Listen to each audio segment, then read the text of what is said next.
Going once, going twice. We had an agreement. I have the papers. What is happening here? That's not right. I'm sorry, ma'am. Stop this sale! Nothing is for sale here! She is too confused to remember authorizing the auction. I have 20, 20, now 50. Looking for 50. 48 going once, going twice, 50. 50! Sold to the gentleman in the front for 50. The farm is sold. When I returned from church that Sunday morning, cars lined both sides of the road leading to my farm. A red and white sign stood beside my mailbox, Mitchell Farm Absolute Auction Today. Strangers crowded around my barn, while my late husband's tractor sat beneath a numbered tag. Then I saw my son Daniel standing beside the auctioneer with a folder pressed against his chest. "Stop this," I shouted. "Nothing here is for sale." Daniel did not even look ashamed. He raised a document bearing my signature and told everyone I had authorized the auction, but had become too confused to remember. As the auctioneer lifted his wooden hammer, a buyer offered a price for all 180 acres. Before I tell you what happened next, please let me know in the comments. What would you do if your own child tried to take the home you had spent your whole life building? And tell me where you're watching from and what time it is there. If you believe growing older should never mean losing your voice, please like this video and subscribe. Your support means more than you know.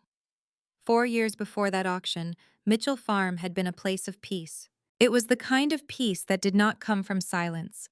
The farm was never truly silent. In spring, the calves bawled from the south pasture barn, swallows nested beneath the eaves, and tractors grumbled across the fields before sunrise.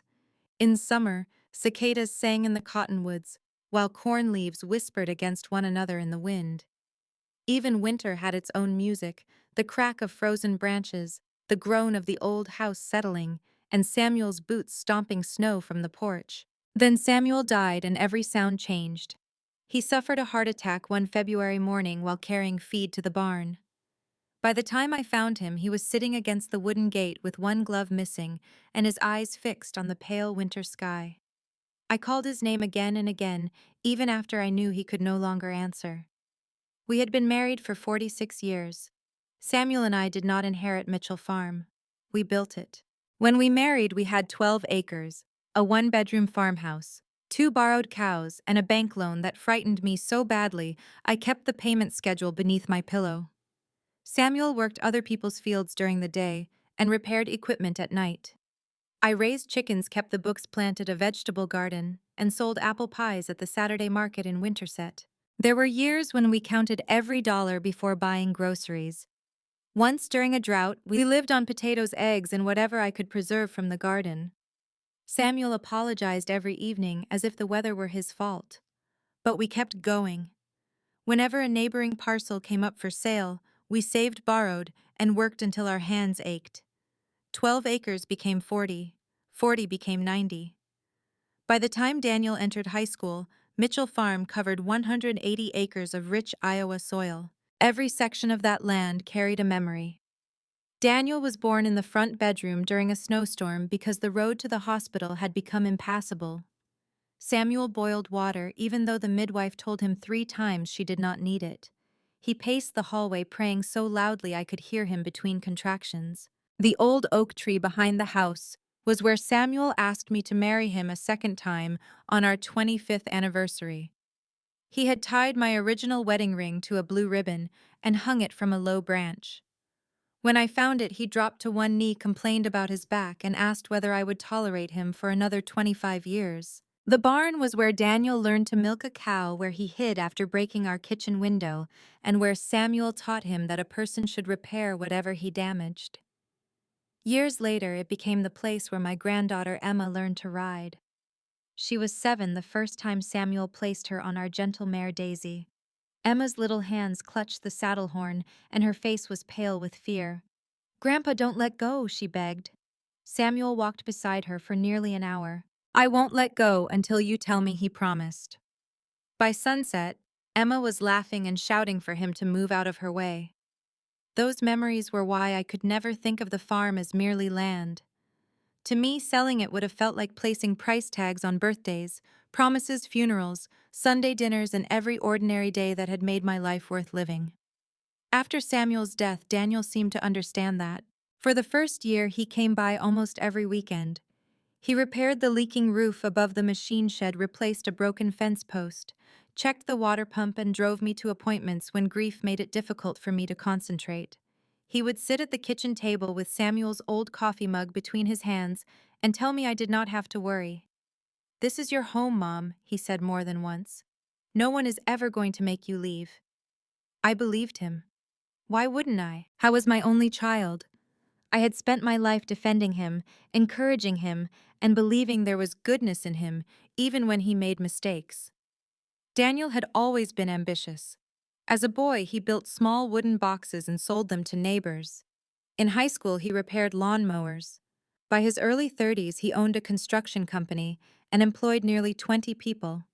Samuel was proud of him, though they sometimes argued. Samuel believed debt should be avoided whenever possible. Daniel believed debt was a tool for growth. Samuel preferred slow progress. Daniel wanted success quickly. Still, I never thought those differences would become dangerous. Rebecca, however, spoke about the farm differently. She rarely visited without commenting on the age of the house, the cost of repairs, or the distance from town. "You shouldn't have to manage all this alone," she would say, glancing around the kitchen as if she were evaluating it for a buyer. "There are beautiful retirement communities near Des Moines. You'd have activities, meals, and people around you." I always answered politely, "I already have people around me." Rebecca would smile, but there was no warmth in it. She began bringing up the value of farmland. She showed me online listings and articles about developers purchasing rural property. Once during Thanksgiving dinner, she announced that Mitchell Farm could be worth several $1 million if divided into residential lots. Samuel had been gone less than a year. Daniel told her it was not the right time to discuss it, but he did not tell her she was wrong. That bothered me more than I admitted. Fortunately, I was not managing all 180 acres alone. Caleb Foster, whose family had lived down the road for generations, leased most of the cropland from me. He planted corn and soybeans, maintained the drainage lines, and paid his rent on time. Caleb had been one of Samuel's closest friends. After the funeral, he stood beside me near the oak tree and promised he would treat the land as if Samuel were still watching. He kept that promise. The rent provided enough income for taxes, repairs, and my modest living expenses. I cared for the farmhouse, the garden, the orchard, and the old barn. It was work, but it was my work. I was not helpless, and I was not lonely in the way Rebecca seemed determined to believe. Gradually, Daniel's visits changed. He still hugged me when he arrived. He still called me Mama when he wanted to sound affectionate. But before asking how I felt, he began asking whether Caleb had paid the rent. He wanted to know how much I spent on insurance, whether the taxes had increased, and what the land might be worth if sold in separate parcels. At first, I told myself he was trying to help.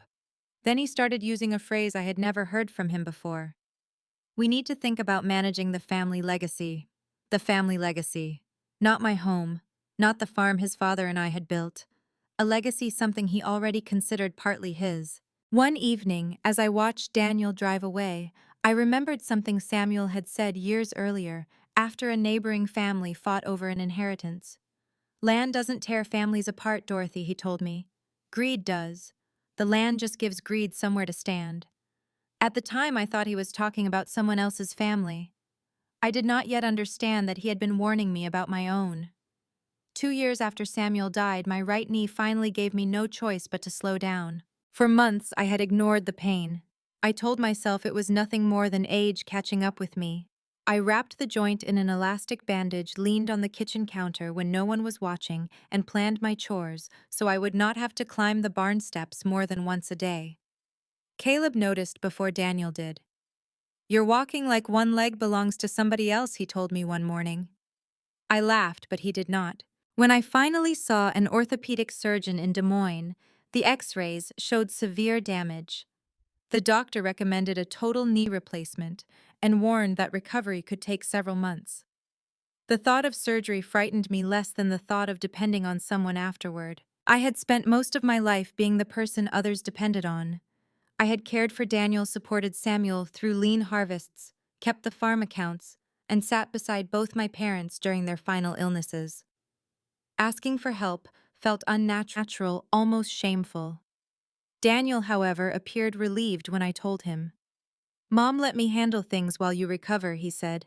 "You shouldn't be worrying about bills and farm deposits when you can barely walk."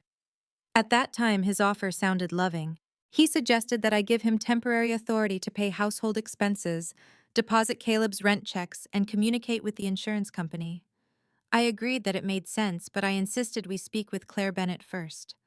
Claire had handled our legal affairs for nearly 15 years.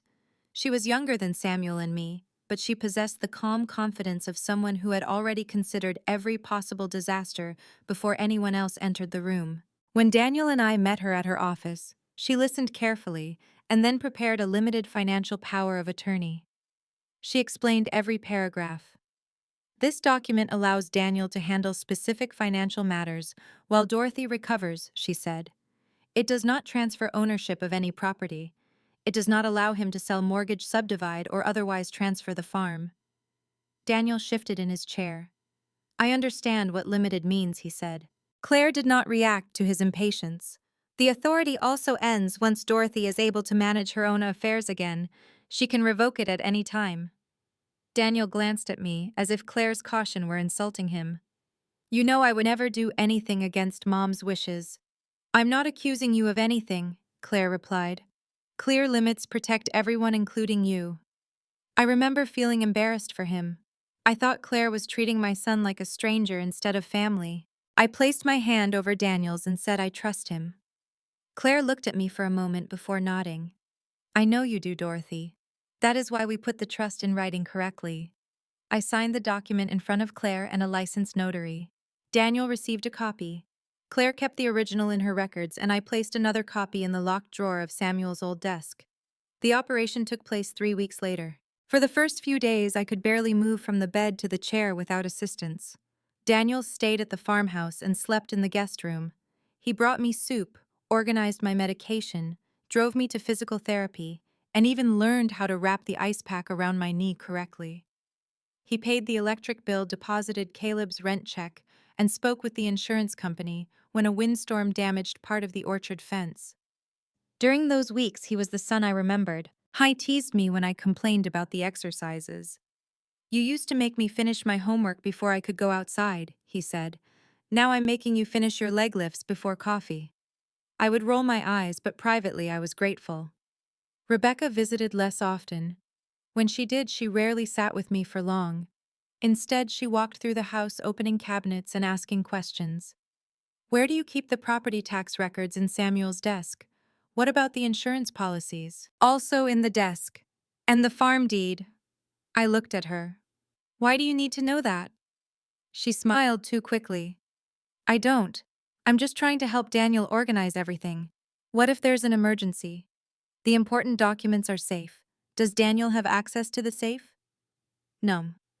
Rebecca glanced toward the hallway where Samuel's old office was located.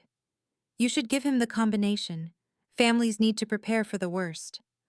Her words unsettled me. I told myself she was simply more practical than I was. Still, I did not give Daniel the combination to the fireproof safe hidden behind a cabinet in Samuel's office. I did give him the key to the desk drawer that held bank statements, utility records, and the copy of the limited power of attorney. At the time, it seemed harmless. By early autumn, I was walking with only a cane. I had resumed paying my own bills and keeping the farm ledger. One afternoon, I asked Daniel to return the key and destroy his copy of the temporary authorization. He handed me the key immediately. "The paperwork is already shredded," he said. "You don't need to worry about it." I thanked him and kissed his cheek. For several months, nothing seemed unusual. Then, while reviewing the farm account, I noticed a payment of $1,850 to a land surveying company in Madison County. I had not hired a surveyor. I called Daniel that evening. "Oh, that," he said casually. "I had the eastern boundary checked for the insurance file. There was some confusion about the fence line." "Why didn't you ask me first?" "You were still recovering. I was walking without a cane by then." There was a pause. "I was trying to save you the trouble, Mom." His explanation was reasonable enough, yet something about his tone bothered me. He sounded less like a son answering a question and more like a businessman closing a discussion. I called Caleb the next morning. Was there a problem with the eastern fence line? Not that I know of, he said. Samuel and I reset those markers ourselves about 8 years ago. That was when I began keeping notes. Nothing dramatic. Just dates, phone calls, payments, and conversations written in a small blue notebook I kept beside the kitchen telephone. March 12. Daniel asked about the property taxes. March 20th. Rebecca wanted the safe combination. April 4. Survey payment discovered. April 5. Caleb confirmed no known boundary problem. I felt foolish doing it. Mothers were not supposed to keep records of their children's behavior as if preparing evidence against them. But Samuel had taught me that when numbers stopped making sense, you wrote everything down until they did. A week later, a letter arrived from the bank. It was addressed to my home, but the name above the address was not mine. Daniel Mitchell, acting property representative. I read those words 3 times. I had never appointed Daniel as my property representative. The limited power of attorney had ended months earlier, and even while active, it had never given him authority over the land itself. I opened the envelope. Inside was a brief notice thanking Daniel for his recent inquiry regarding financing options connected to the Mitchell agricultural property. My hands began to shake. I called him immediately. He answered on the 4th ring. Daniel, why is the bank calling you my property representative? He went quiet for half a second, just long enough for me to hear that he had not expected the question. Then he laughed. It's probably an old title left in their system from when I helped during your surgery. And why are you discussing financing connected to my farm? I was asking general questions. Nothing more. Questions about what mom you're making this into something it isn't. There it was again, that smooth, patient tone people use when they believe the person speaking to them cannot understand. I looked down at my blue notebook. For the first time, I wrote a sentence instead of a date. Daniel is making decisions about my land without telling me. I stared at the words until the ink dried. Then I locked the notebook inside my bedroom dresser. I still loved my son. I still wanted to believe there was an innocent explanation. But that bank letter marked the first moment I understood that the authority Daniel had once borrowed from me might not have been returned at all. By the following spring, Daniel's construction company began to unravel. At first, I heard only pieces of the trouble. A supplier called the farmhouse looking for him because he had stopped answering his office phone. Then one of his former employees approached me after church and asked whether Daniel was all right. He's been under a lot of pressure, the man said carefully. We lost the county recreation center contract. I had not even known Daniel was in danger of losing it. When I called him that evening, he dismissed the matter as a temporary delay. He said the county had changed the project requirements after construction began and blamed him for costs he could not control. It's just business, Mom, he told me. Companies go through rough quarters. But a week later, he drove to the farm after dark. He sat at my kitchen table without removing his coat. There were gray shadows under his eyes, and he kept rubbing one thumb across the edge of his wedding ring. I need a little help, he said. The amount was $10,000. Daniel explained that a client had delayed payment, leaving him short on payroll. If his workers were not paid by Friday, some would leave and the company's reputation would suffer. I wrote him a check. I did not consider it a loan. He was my son, and several of his employees had families depending on their wages. Daniel hugged me so tightly that I felt ashamed for hesitating even a moment. 3 months later, he asked for $15,000 more. This time he said one of his excavators had broken down. Without it, he could not finish a commercial project and collect the final payment. Once that check comes in, I'll repay everything he promised. I gave him the money again. The repayment never came. Instead, Daniel's calls became shorter and less frequent. When he visited, he seemed distracted. He would glance at his phone through dinner and step onto the porch whenever Rebecca called. Then one Tuesday afternoon, he asked for $30,000 to cover overdue taxes and legal fees. I sat across from him at the kitchen table, the same place where I had once helped him with multiplication problems. Daniel, I've already given you $25,000. I know. You told me the last project would cover it. It should have. The client filed a dispute. How much debt does the company have? He looked away.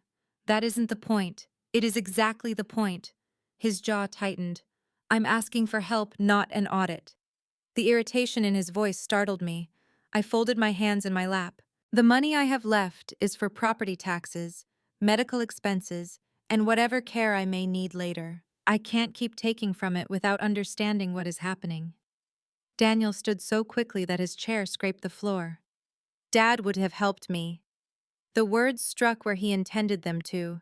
Your father would have asked the same questions. Daniel stared at me, then walked out without saying goodbye. Rebecca called that evening. She did not ask whether I was upset. Instead, she said, "Do you understand that your son could lose everything? I understand he is in trouble. I don't understand how deep that trouble is, because he won't tell me. You're sitting on land worth millions while his company collapses. I'm living on the farm your father-in-law, and I spent our lives building. You use one house, one garden, and a few old barns. Most of the acreage is rented out. That does not make it yours." There was silence on the line. Then Rebecca spoke more softly, but the softness felt deliberate. "I'm only saying it's painful to watch a mother protect dirt while her own son drowns." I ended the call before anger made me say something I could not take back. For the next 3 weeks, Emma did not visit. She usually spent at least one Saturday a month at the farm. We baked pies, worked in the orchard, and watched old movies after dinner. But each time I asked whether she was coming, Rebecca claimed Emma had schoolwork or plans with friends. Then Emma called me secretly from the school library. "Grandma, I'm sorry," she whispered. "You have nothing to apologize for. Mom says I shouldn't go to the farm until you stop punishing Dad." My heart ached, but I kept my voice calm. "Your father and I are having an adult disagreement. It has nothing to do with you. They fight about money every night." In the background, I heard a door open. "I have to go," Emma said quickly. "I love you." The line went dead. That was when the situation stopped feeling like a temporary business problem. Daniel and Rebecca were using my granddaughter to pressure me, and Daniel was allowing it. A few days later, Caleb knocked on my back door before breakfast. He still wore his work gloves and mud covered the bottoms of his jeans. "Dorothy, did you hire surveyors again? Number 2 men were out near the eastern field yesterday. They drove stakes into the ground and marked them with orange flags." My stomach tightened. What did they say they were doing? One of them mentioned a future access road for a residential development. I drove out with Caleb immediately. The orange stakes formed a line from the county road toward the orchard. Some had numbers written on them. Others marked what looked like proposed lot boundaries. Before I could photograph them, Daniel's truck came speeding down the gravel lane. He climbed out and began pulling up the stakes. "What are you doing?" I demanded. "Cleaning up somebody's mistake. Caleb said these men were planning an access road. He misunderstood." "I heard what they said," Caleb replied. Daniel barely looked at him. "They were checking utility routes for a project on the neighboring property. The crew crossed the boundary by accident." "Then why did the survey charge come from my account?" I asked. Daniel froze with one orange stake in his hand. "I already explained that." "No, you gave me an excuse." His face hardened. "You're becoming suspicious of everything." I took out my phone to photograph the remaining markers, but Daniel pulled them from the ground before I reached them. That evening I checked Samuel's desk. The folders inside were no longer arranged the way I kept them. The insurance records sat beneath old equipment receipts. The tax statements had been moved. Most troubling of all, my copy of the limited power of attorney was gone. In its place lay a map of Mitchell Farm. Red lines divided the eastern acreage into neat rectangular lots. A wider line ran from the county road toward the orchard, the same path marked by the stakes. I spread the map across the kitchen table when Daniel arrived the next morning. "What is this?" He looked at it for only a second. "A development concept. For my land." "It's just an idea. Why was it inside my desk?"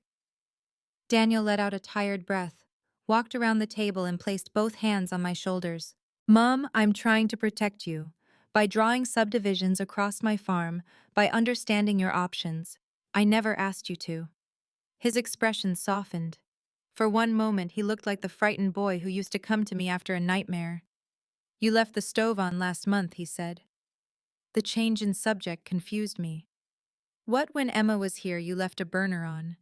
I turned off the wrong knob. I noticed it before anything happened. You forgot your dental appointment too. I wrote down the wrong day. Exactly. He spoke gently, but each word felt like a stone placed on my chest. Everyone forgets things, I said. Of course. But maybe you're under more strain than you realize.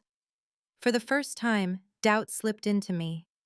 Had I forgotten more than I remembered? Was I becoming unreasonable?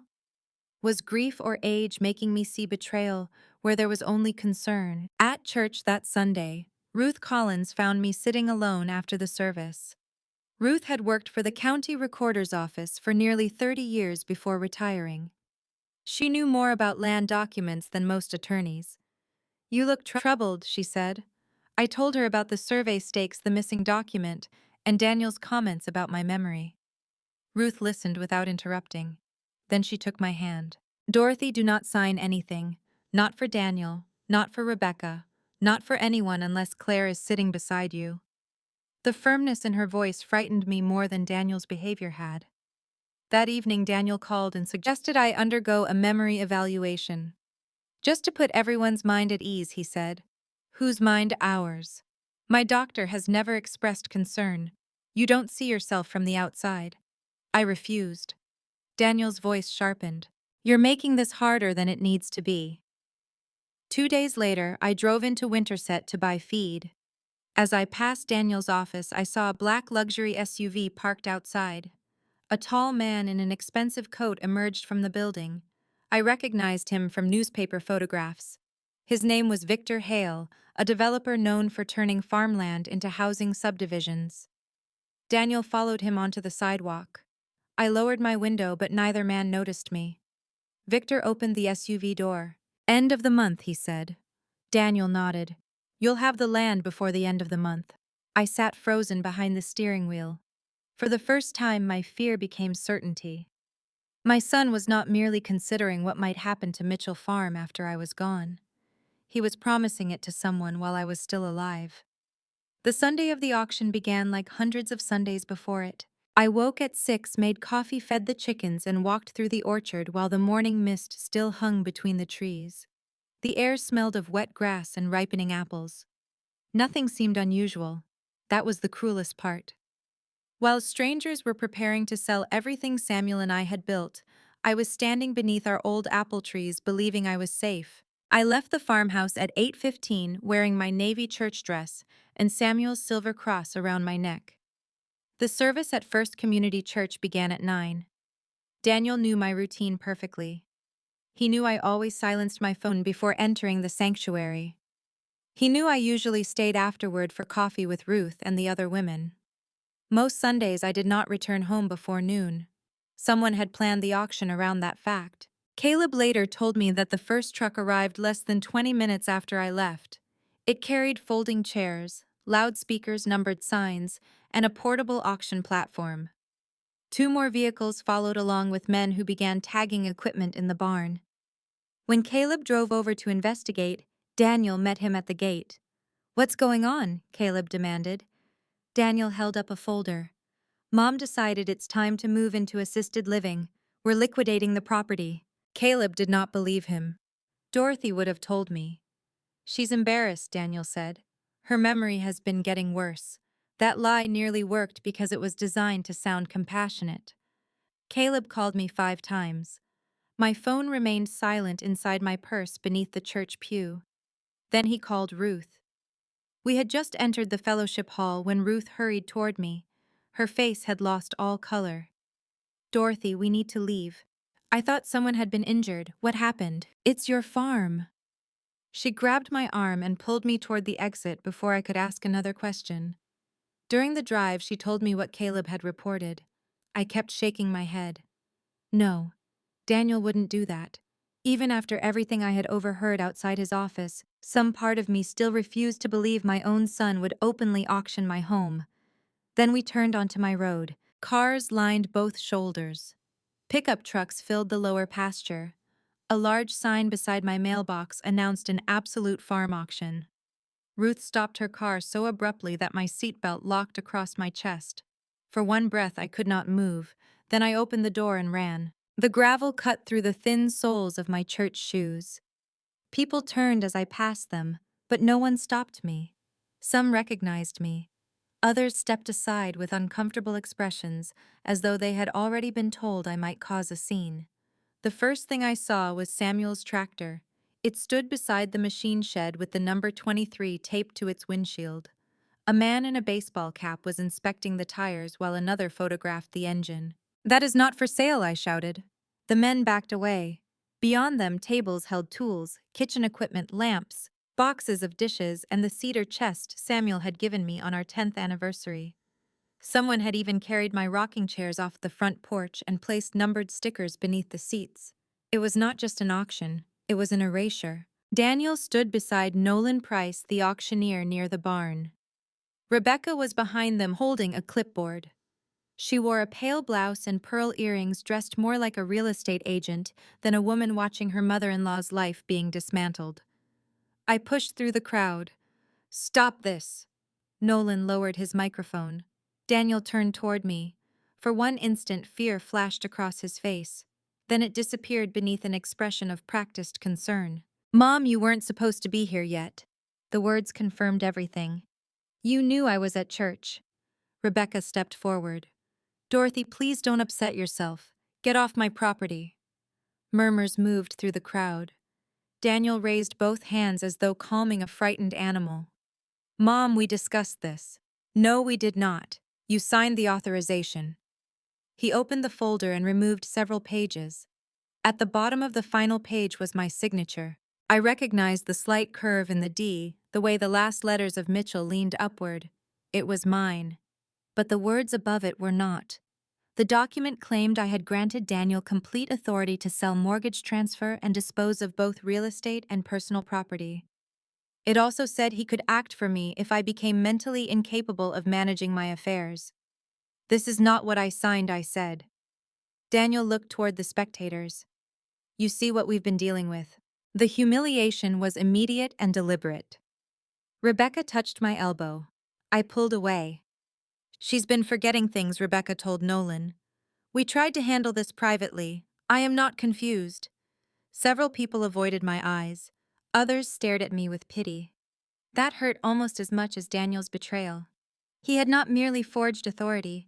He had prepared the people around me to dismiss anything I said. Nolan Price cleared his throat. "Mrs. Mitchell, your son, provided recorded documentation and a statement indicating he is acting as your representative. He is not my representative. I was told you were transitioning into residential care.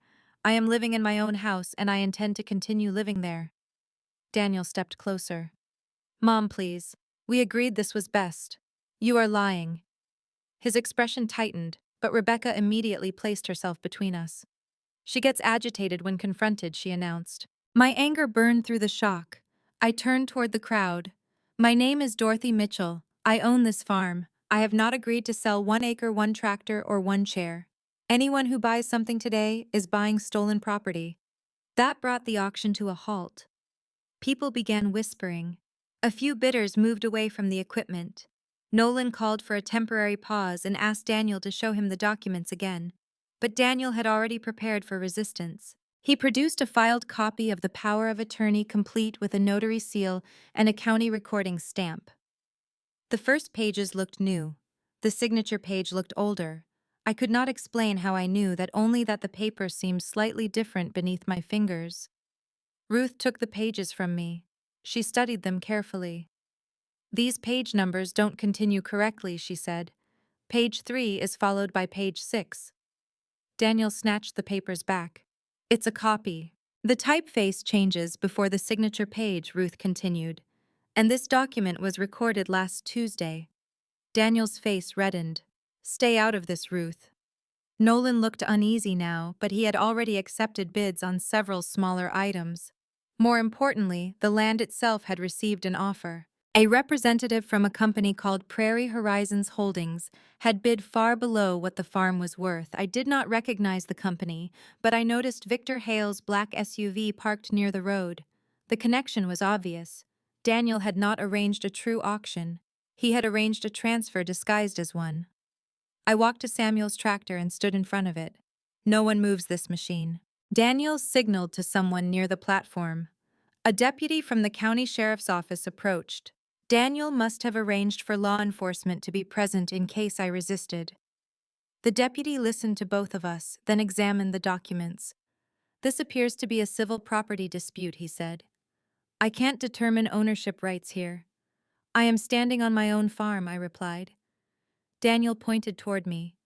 This is exactly why I needed authority. She is not thinking rationally. The deputy did not remove me, but he did not stop the auction either. Nolan announced that personal property sales would remain paused. However, he said the highest land bid could be accepted conditionally, subject to title verification. Prairie Horizons repeated its offer. The amount was less than half what developers had recently paid for comparable land nearby. Nolan lifted his wooden hammer. My heart pounded so violently that I heard little else. If that hammer falls, I said, every person involved will spend years answering for what happened here. Nolan looked at Daniel. Daniel nodded. Then Ruth stepped onto the platform. I worked in the county recorder's office for 28 years, she said loudly. This document contains enough irregularities to stop any responsible transaction. The crowd became restless. Nolan slowly lowered the hammer without striking the table. He announced that the bid would be recorded only as a conditional offer, pending confirmation of legal authority and clear title. It was not a victory, but it kept my farm from changing hands that morning. As people began leaving, Daniel came close enough that no one else could hear him. His voice was quiet and cold. You can walk back into that house with some dignity, he whispered, or I can prove in court that you're no longer capable of living there alone. I looked into my son's eyes and saw no trace of the boy Samuel had taught to repair what he damaged. Daniel was not simply threatening to take my land. He was threatening to take my freedom. Ruth did not let me return to the farmhouse alone. The last bidders were still driving away when she took my arm and guided me toward her car. Behind us, Daniel stood near the auction platform, speaking urgently with Rebecca. Neither of them tried to stop me. That frightened me more than if they had. They believed they had already won. We're going to Claire's house, Ruth said. It's Sunday. She'll understand. Claire Bennett lived on a quiet street at the edge of Winterset. When she opened the door and saw my face, she did not ask us to come back Monday. She led us directly into her home office and locked the door behind us. Ruth placed photographs of Daniel's document on the desk. She had taken them while Nolan was examining the paperwork. Claire adjusted her glasses and read each page twice. Then she opened a locked file cabinet and removed the original limited power of attorney I had signed before my surgery. She laid the two documents side by side. The truth became visible almost immediately. My original document contained 4 pages. Daniel's version contained 7. The language granting him authority over real estate had been added to the first pages, while the final signature page had been taken from the genuine document.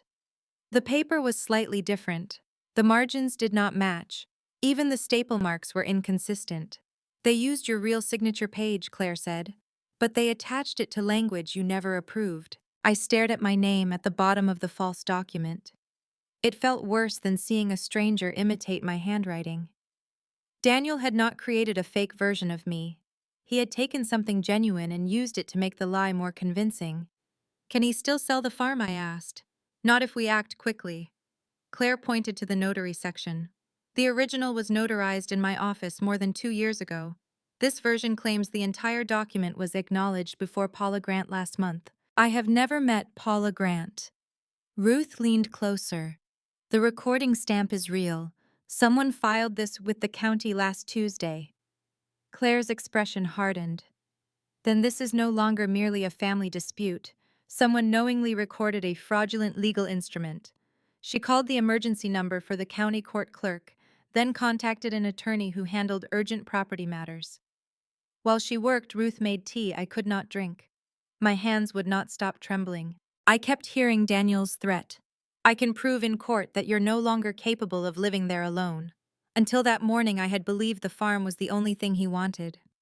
Now I understood that the easiest way to take it was to take my voice first.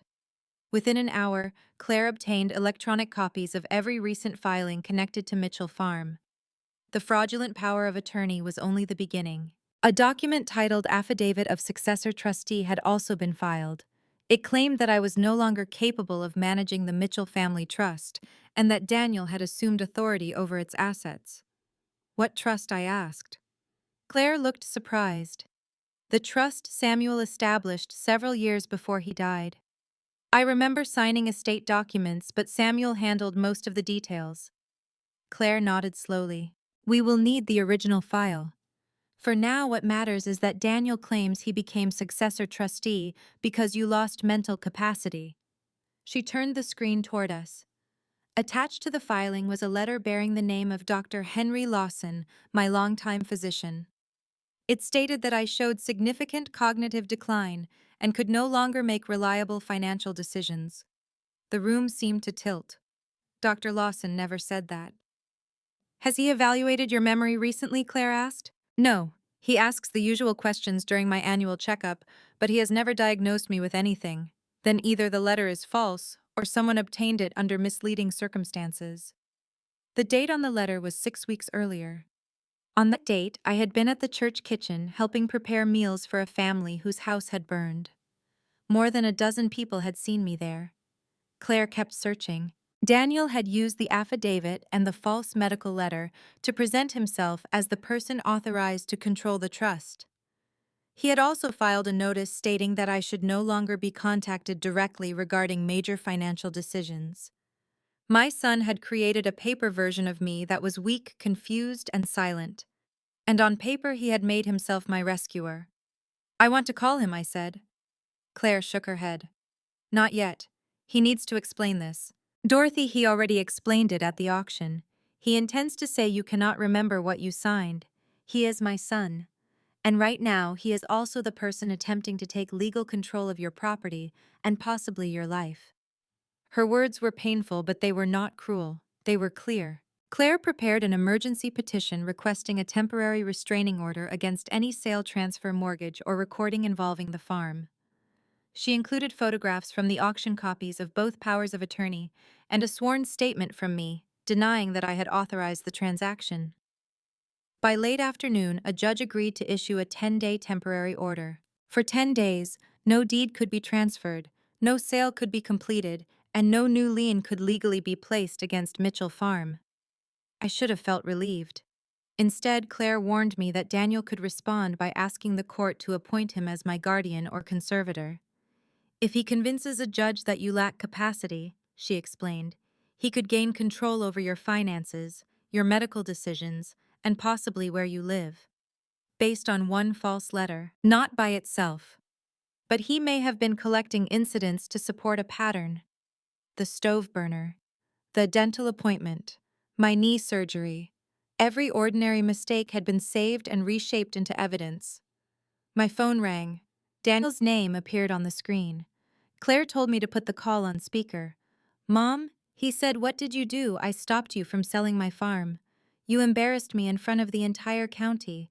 You held an auction while I was at church. I was trying to save all of us. From what he exhaled sharply. My company is in trouble. If the land sale goes through, I can settle everything. You'll have enough money to live comfortably for the rest of your life. You forged my authorization. I used the authority you already gave me. You changed the document. That's what Claire told you, isn't it? I looked at Claire. She made no expression. Daniel continued.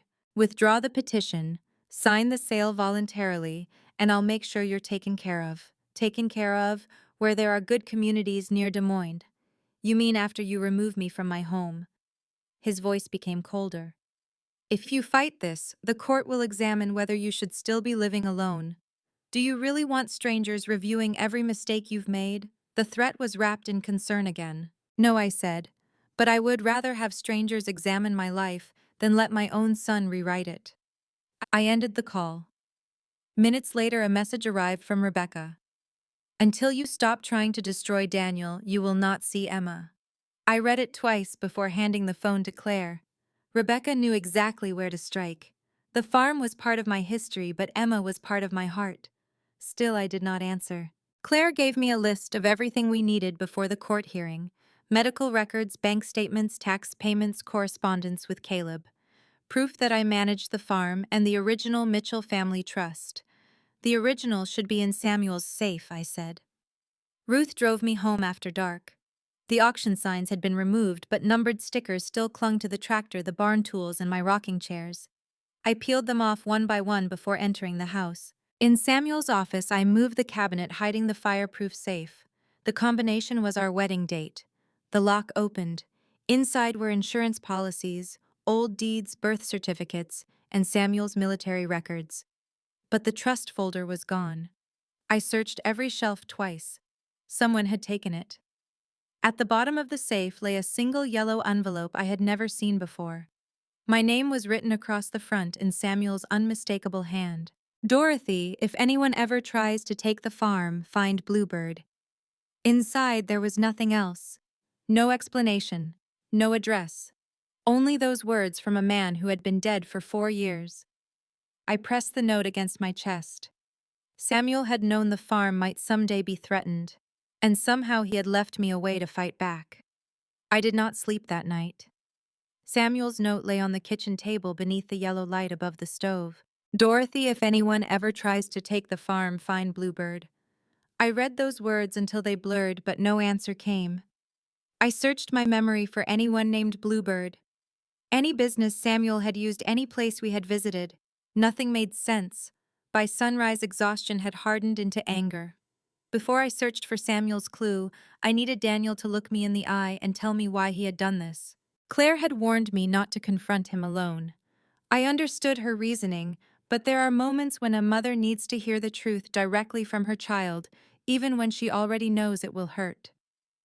Daniel's construction office sat in a small industrial park outside Winterset. On weekday mornings, the parking lot had once been crowded with company trucks. That Monday, only 3 vehicles remained. One had a repossession notice taped to the windshield. Inside, the reception desk was empty. The lights in half the building had been turned off.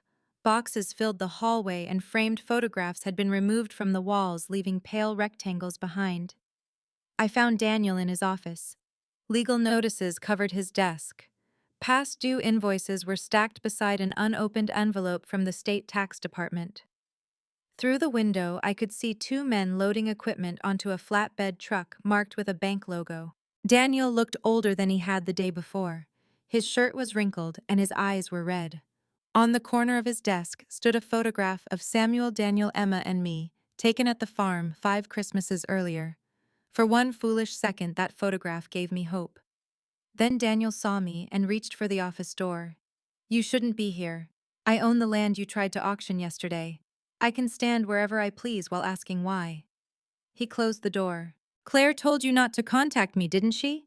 Claire is my attorney, not my keeper." Daniel gave a bitter laugh. "That's ironic." I ignored the remark and placed copies of the fraudulent power of attorney and the false medical letter on his desk. "How much do you owe?" He looked away. "How much, Daniel?" His shoulders dropped. "Just over $600,000. The number seemed impossible. You told me you needed $30,000. I was trying to solve it before you found out. By selling my farm, by using an asset that was sitting there while everything else collapsed. My home is not an unused asset. You live in the house and use maybe 10 acres. Caleb farms the rest. That does not make the land yours. It will be mine someday." The words hung between us. Daniel realized what he had said, but he did not take it back. I stared at him. "So that is how you justify it. You believe being my son means you already own whatever I leave behind." "I didn't say that. You just did." He walked to the window and watched the bank employees secure one of his machines. "The company was doing well," he said. "Then the county project went bad. The architect changed the specifications. We lost weeks of work. The county withheld payment, the subcontractors sued, and the bank froze our credit line." "Why didn't you tell me?" "Because you would have looked at me exactly the way you're looking at me now. I'm looking at you this way because you forged my name and called me mentally incompetent. I was desperate. Desperation explains fear. It does not excuse theft." Daniel turned around sharply. You think I wanted this 20 employees depended on me? Men with children, mortgages, medical bills. If the company went under, all of them suffered. So you decided I should suffer instead. You would have been taken care of. By whom? The son who arranged to have me declared incapable. He flinched. For the first time, I saw shame break through his anger. Then it vanished. Victor offered a solution. There it was, the name I had expected. What kind of solution? Daniel sat behind his desk and covered his face with both hands. When he finally spoke, his voice was low. Victor Hale started lending me money after the bank stopped. At first, it was enough to cover payroll and materials. Then interest accumulated. He said he could forgive the debt if I helped him acquire the farm. At half its value. He would have paid enough to settle the company's obligations and provide for you. The auction bid was not enough to do both. Daniel said nothing. How much were you supposed to receive after the sale? That isn't important. It is important to me. He looked toward the photograph on his desk. Victor promised to erase what I owed him. He also agreed to give me a percentage after the property was divided and resold. My stomach turned. This had not been only about saving employees. Daniel had expected to profit. You planned to let him buy cheaply, then collect money when he sold my farm in pieces. I was trying to save what I built, by destroying what your father and I built. Daniel struck the desk with his palm. Dad is dead. The room went silent. His face changed immediately, but the words could not be recalled. Yes, I said. He is. And you used my grief and my trust because you knew he was no longer here to stop you. Daniel sank into his chair. For a moment, he looked broken rather than cruel. I couldn't breathe, Mom. Every morning someone called demanding money. Rebecca kept asking what would happen to Emma if we lost the house. Victor said the farm was the only way out. You could have told me the truth. You would have said no. That was my right. You would have watched my company die to protect fields you barely use. I stepped closer. You still do not understand. You keep speaking as though my refusal forced you to commit fraud. He looked down at his hands. Rebecca didn't know everything. I thought of the message threatening to keep Emma from me. She knew enough. She knew about the sale. She didn't create the plan. As he spoke, my eyes moved to a sheet of paper partly hidden beneath a folder. At the top was Rebecca's name. I pulled it free before Daniel could stop me.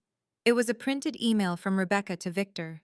The message discussed the minimum acceptable auction bid, the timing of the transfer, and a payment Daniel would receive once the deal closed. It also referred to keeping Dorothy at church until bidding is complete. Rebecca had not merely known about the plan, she had helped design it. Daniel reached for the page, but I held it away. You just lied to protect her. She's my wife, and I am your mother. That's why I'm trying to find a way out of this. He opened a drawer and removed a folder. Inside was a proposed agreement. If I withdrew my court petition and signed the sale voluntarily, I would be permitted to remain in the farmhouse for 2 years. After that, I would move to an assisted living community chosen by Daniel and Rebecca. They would also allow me to resume contact with Emma. I read that sentence twice. You are offering me my granddaughter in exchange for my land. I'm trying to keep the family together. No, you are holding love for ransom. His face tightened. If you refuse, this becomes ugly. There will be hearings, medical evaluations, and questions about whether you can live alone. It became ugly when you put a price tag on my rocking chair. I placed the agreement on his desk. I will not sign this. Then don't blame me for what happens next. I looked at him for a long moment. The son I loved was still somewhere inside that exhausted man. I could see traces of him in the family photograph, in the worry around his eyes, and even in the way he tried to shield Rebecca. But love could not turn wrongdoing into sacrifice. I left without taking the printed email. Revealing that I had seen it would only warn Rebecca to destroy whatever else she had. When I reached the farm, an overnight envelope from the bank was waiting inside the mailbox. The letter referred to a loan secured against Mitchell Farm. The amount was $450,000. According to the enclosed documents, I had signed the mortgage 3 weeks earlier. The funds had been transferred directly into Daniel's company account. I had never applied for that loan. I called Claire with shaking hands. She came to the farm and reviewed every page at my kitchen table. The signature looked convincing. The false power of attorney appeared throughout the application. Claire's expression grew more serious with each page. The auction is no longer our only problem, she said. But the court stopped the sale. The court temporarily stopped the transfer to Victor. This mortgage was recorded before the auction. Can the bank take the farm? If they believe the loan was valid, they may try to enforce it. We can challenge the documents, but until the fraud is proven, the bank could claim an interest in the property. I looked through the window at the field stretching beyond Samuel's barn. Even if I defeated Daniel's auction, I could still lose everything to a debt I had never borrowed. My son had not placed one blade against my home. He had placed two. And while I had been fighting the auction in front of me, the deeper wound had already been hidden in the county records. Claire contacted the bank's fraud department before leaving my kitchen. By the following morning, the bank had temporarily frozen the loan account and suspended any attempt to enforce the mortgage. But the investigator assigned to the case warned us that a freeze was not the same as forgiveness. The documents appear valid on their face, he explained during a conference call. Until we establish that the signatures and authorization were fraudulent, the bank still has to protect its financial interest. Protect its financial interest. Everyone seemed to have an interest in Mitchell Farm, except the woman who had spent 46 years paying for it. Claire asked the investigator to send us the complete loan application. When the files arrived, we found the date on which I had supposedly signed the mortgage. April 18th. I opened my blue notebook and nearly laughed from relief. On April 18th, I had not been anywhere near Winterset. I had traveled with the women's group from church to a retreat center near Cedar Rapids, more than 200 miles away. Ruth found photographs from the trip. In one, I stood between two women beneath a wooden sign at the retreat center. The date and time were stored in the digital file. I also had a hotel receipt, a restaurant charge, and a printed attendance sheet bearing my signature. More than 20 women could confirm where I had been. The bank's electronic records showed something even more important. The loan application had been submitted from an internet address connected to Daniel's office. The electronic signature was completed from the same location at 3:47 that afternoon.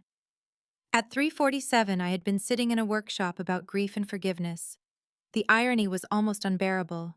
Claire sent the evidence to the bank and requested that the matter be referred to law enforcement. This proves Dorothy did not sign the mortgage, she said. Now we need to identify every person who helped make the documents appear legitimate. Ruth had already begun studying the county records. She spread copies across my dining room table, arranging them by date.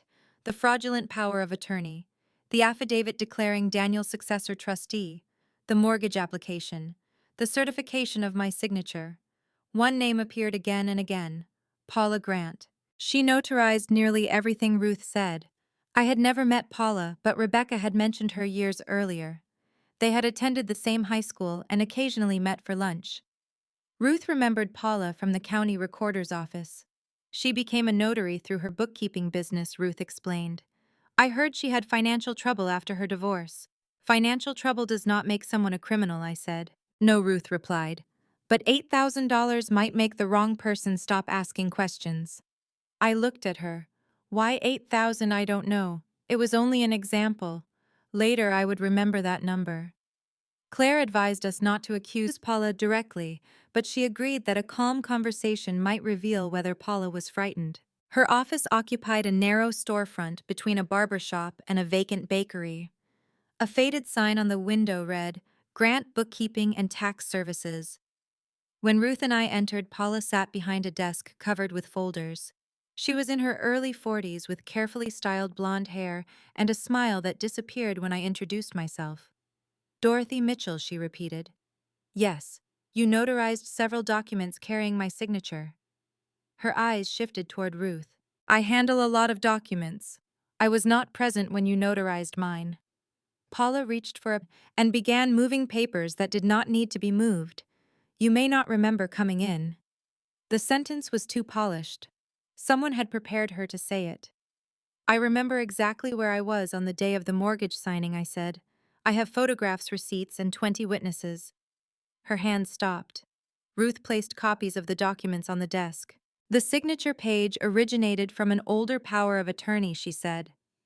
The other pages were substituted. I only verify signatures. I don't review legal language. You are required to witness the person signing, Ruth replied. Paula stood. I think you should leave. Did Rebecca bring you these papers? I asked. I cannot discuss clients. I was supposedly your client. Her face reddened. You signed what was placed in front of you. No, Paula. I did not. For a moment, fear showed in her eyes. Then she opened the office door and ordered us out. As I turned to leave, I noticed a framed photograph beside her computer. Paula and Rebecca stood together outside a lakeside resort, each holding a glass of champagne. A printed date in the corner showed the photograph had been taken 4 days after the mortgage money entered Daniel's company account. Rebecca had told me she barely spoke to Paula anymore. Outside, Ruth exhaled slowly. She knows. Yes, and she is scared, but not scared enough to tell the truth. Not yet. Back at the farm, I returned to Samuel's note. Find Bluebird. I searched the house from attic to basement. Samuel had owned an old blue pickup truck, but its registration papers contained nothing unusual. I examined a wooden toolbox decorated with a small painted bird, only to find rusted wrenches and seed packets inside. In the barn, an old framed print of bluebirds hung above Samuel's workbench. I removed the backing, hoping to find an envelope hidden behind it. Nothing. I searched his journals, ledgers, coat pockets, and tackle box. By evening, frustration had replaced hope. Caleb arrived carrying groceries Ruth had asked him to bring. He found me sitting on the barn floor surrounded by Samuel's belongings. What are you looking for? Something called Bluebird. He scratched his chin. Samuel used to call Claire's office that. I looked up. What, years ago, when Claire first opened her practice, didn't she have a bluebird on the sign? The memory returned so suddenly that I felt embarrassed for missing it. Claire's original office had been located above a pharmacy. Her first logo showed a bluebird carrying a small golden key. Samuel used to tease her about it. Going to visit the bluebird, he would say whenever he had a legal appointment. I called Claire immediately. Her current office had no bluebird logo, but old client files were stored in a warehouse behind the building. She met us there that evening. Dust-covered rows of labeled boxes. We searched by year, then by Samuel's name. Near the back wall, Claire found a sealed archive carton marked Mitchell Family Supplemental Estate Records. Inside was the original Mitchell Family Trust. Beneath it lay an amendment signed during the final year of Samuel's life, along with handwritten notes in his careful block lettering. Claire read silently. Her expression changed. What did he write? I asked. She handed me one page. Years earlier, Daniel had apparently approached Samuel about using his expected inheritance as informal security for a business loan. Samuel refused, warning him that no child could borrow against property still belonging to living parents. Daniel had never told me. Samuel's note continued. I love my son, but ambition has begun to sound like entitlement. Dorothy will always see the boy in him. The trust must protect her if he forgets whose life built this farm. My eyes filled with tears. Samuel had not stopped loving Daniel, but he had seen a danger I had refused to imagine. Claire turned to the trust amendment and read it twice. Then she checked another section and sat back. What does it say? Ruth asked. Claire looked directly at me. It says Daniel never had the authority to sell the farm, not through the power of attorney, not by declaring himself successor trustee, not under any circumstance without another required signature. Whose signature? Mine. Relief swept through me so quickly that I had to grip the table. So the auction is invalid. The auction, the mortgage, and any proposed transfer can all be challenged successfully. Then we tell the bank and the judge immediately. Claire closed the file. Eventually. I stared at her. Why not now? Because if Daniel and Victor learn exactly why their plan failed, they will change their stories. Rebecca may destroy evidence. Paula may disappear behind an attorney. Victor may claim he was an innocent buyer who trusted Daniel's documents. She placed one hand on the box Samuel had left behind. We can stop the sale today, Dorothy. But stopping it is not the same as proving the conspiracy. What are you suggesting? Claire's eyes became steady and sharp. We let them believe they still have a chance. Ruth looked uneasy. You want Daniel to continue under controlled conditions, long enough for him and Victor to expose what they knew. I thought of the auction sign beside my mailbox, the numbered sticker on Samuel's tractor, and my son threatening to have me removed from my home. For days I had been reacting to whatever Daniel did next. Now for the first time we possessed something he did not know existed: the truth. Claire placed the trust documents back inside the box. Daniel never had the right to sell even 1 acre, she said. But we should not tell him that. She locked the archive carton. Not yet. The next morning, Claire spread the Mitchell family trust across my dining room table. For years, I had thought of a trust as little more than a legal folder. Samuel and I had signed to make inheritance easier for Daniel. I had never understood how carefully Samuel had designed it, or how many protections he had placed between our son and the farm. Claire turned to the section naming the trustees. You remain the primary trustee for as long as you are alive and mentally capable, she explained. That means you control the farm, receive its income, and decide how it is managed. And Daniel is named as a possible successor trustee, but only under very specific conditions. She placed her finger beneath the paragraph. Daniel could assume control only after my death, or after 2 independent licensed physicians determined that I was unable to manage my affairs. Even then, Claire had to review the medical findings and provide written confirmation before his authority could begin. One doctor's letter would never have been enough, Claire said. Even if that letter had been genuine, so the affidavit Daniel filed means nothing. It means something, she replied. It means he falsely declared himself trustee. Legally, however, it did not give him the powers he claimed. Ruth sat beside me, reading over Claire's shoulder. What about the power of attorney, she asked. Could that override the trust? No. Claire explained that the farm itself belonged to the trust, not to me individually. My limited power of attorney had allowed Daniel to handle certain personal finances during my recovery, but it could not give him authority over property held by the trust. Even a broad and legitimate power of attorney would not have allowed him to sell the land without satisfying the trust's requirements. Then Claire showed us the most important provision. Any sale, mortgage, transfer, or subdivision involving Mitchell Farm required 2 signatures, mine and Claire's. Samuel had made Claire a special co-trustee for real estate transactions. I could manage the farm's daily operations alone, but no one, not even I, could permanently sell or mortgage the land without Claire's written approval. Daniel had never possessed her signature. The auction contract was invalid. The mortgage was unauthorized. The proposed transfer to Victor could not legally convey ownership. For the first time since returning from church, I felt the pressure in my chest loosen. He cannot take it, I whispered. Not lawfully, Claire said. I closed my eyes. For days I had imagined bank officers arriving with foreclosure notices, movers carrying my furniture away, and strangers cutting roads through Samuel's orchard. Now I knew the farm had been protected before the danger even began. Samuel had built a locked gate around our land, and Daniel had been shaking a key that opened nothing, but relief soon gave way to sorrow. Why didn't Samuel tell me he was so worried about Daniel? Claire hesitated. I believe he was trying to protect both of you. By keeping secrets, by creating limits before a crisis, forced you to choose between your son and your home. She showed me Samuel's handwritten notes again. Several years before his death, Daniel had asked whether he could promise part of his future inheritance as security for a private business loan. Samuel refused and warned him that an inheritance was not an account a child could withdraw from while the parents were still alive. Daniel became angry and accused Samuel of not believing in him. I remembered that period. Father and son had barely spoken for nearly a month. Both told me it was only a disagreement about business. Neither told me the truth. Samuel's final note explained his decision. Daniel is not evil, but fear makes him impatient, and ambition makes him believe tomorrow already belongs to him. The farm must never become the price Dorothy pays for loving our son. The words cut deeply. Samuel had known me too well.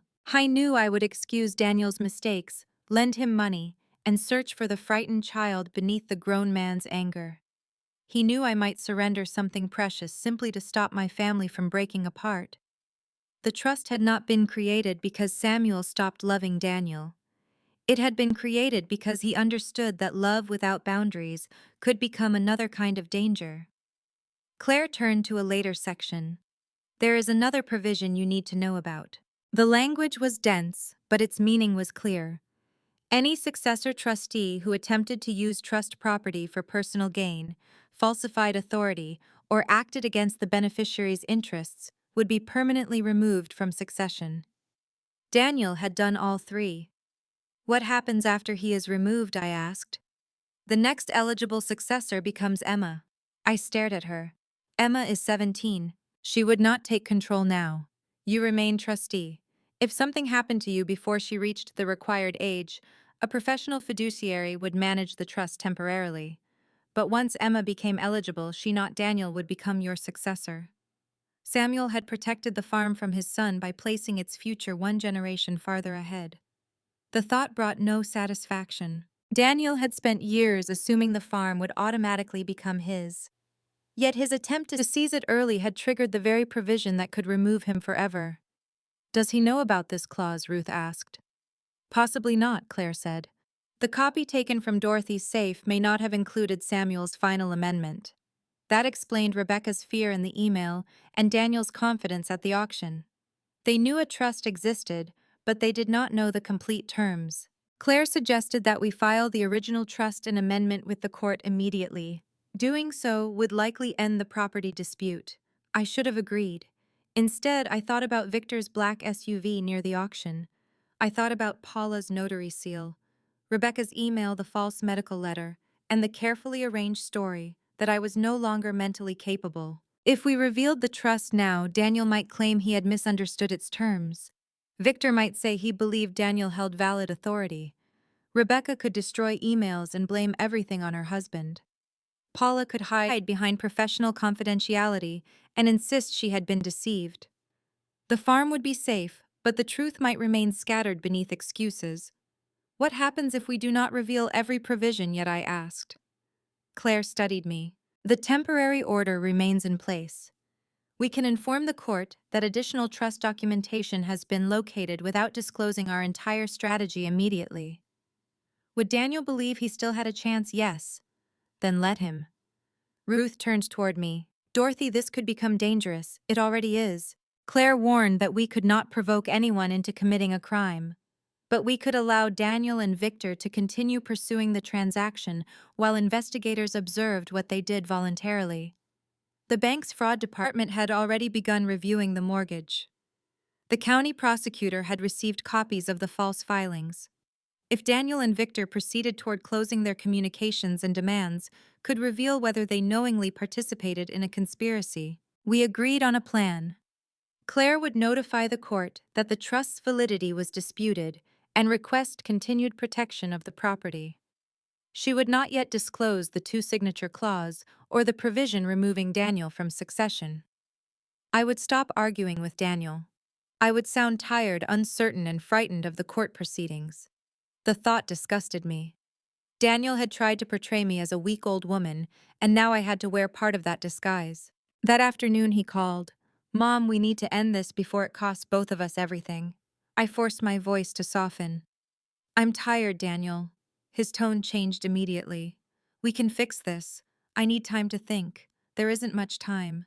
Victor is willing to delay the final transfer, but not forever. What would I have to do? Attend the closing and confirm that I acted with your permission. I let several seconds pass. When 4 days from now, will Rebecca be there? Yes, Victor wants everyone present. I looked across the table at Claire. She nodded once. All right, I said. I'll consider it. Daniel exhaled with relief. I knew you would understand eventually. After the call ended, I placed the phone down carefully. My son believed his mother was surrendering. He did not know that Samuel's trust had already defeated him. He did not know Emma now stood ahead of him in the future of the farm. And he did not know that when I walked into Victor Hale's office 4 days later, I would not be going there to sign away my home. I would be going there to discover how many members of my own family were willing to confess when they believed they had finally won. 2 days before the closing, Emma appeared at my back door just after 4 in the afternoon. I had been peeling apples at the kitchen table when I heard 3 quick knocks followed by silence. When I opened the door, she stood on the porch wearing her school backpack and a light jacket that was too thin for the wind. Her eyes were swollen from crying.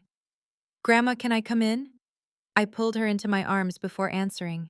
Emma held on to me with the desperation of someone who had been trying not to fall apart for a long time. Her entire body trembled. I closed the door, guided her to the kitchen, and placed a cup of tea in front of her. "How did you get here?" "I took the bus to the library, then walked. That's almost 4 miles. I didn't know where else to go." She looked toward the windows as though expecting Rebecca's car to appear in the driveway. "Mom and Dad said you were trying to send Dad to prison." My heart tightened. "I am trying to protect my home and tell the truth about what happened. They said you hate him now. I could never hate your father. Then why are you taking him to court?" I sat beside her. "Emma, loving someone does not mean allowing them to hurt you. Your father is in serious trouble, but I did not create that trouble. He made choices, and those choices have consequences." She wiped her cheek with the sleeve of her jacket. "Mom says you care more about the farm than you care about us. The farm is part of this, but it is not the whole of it.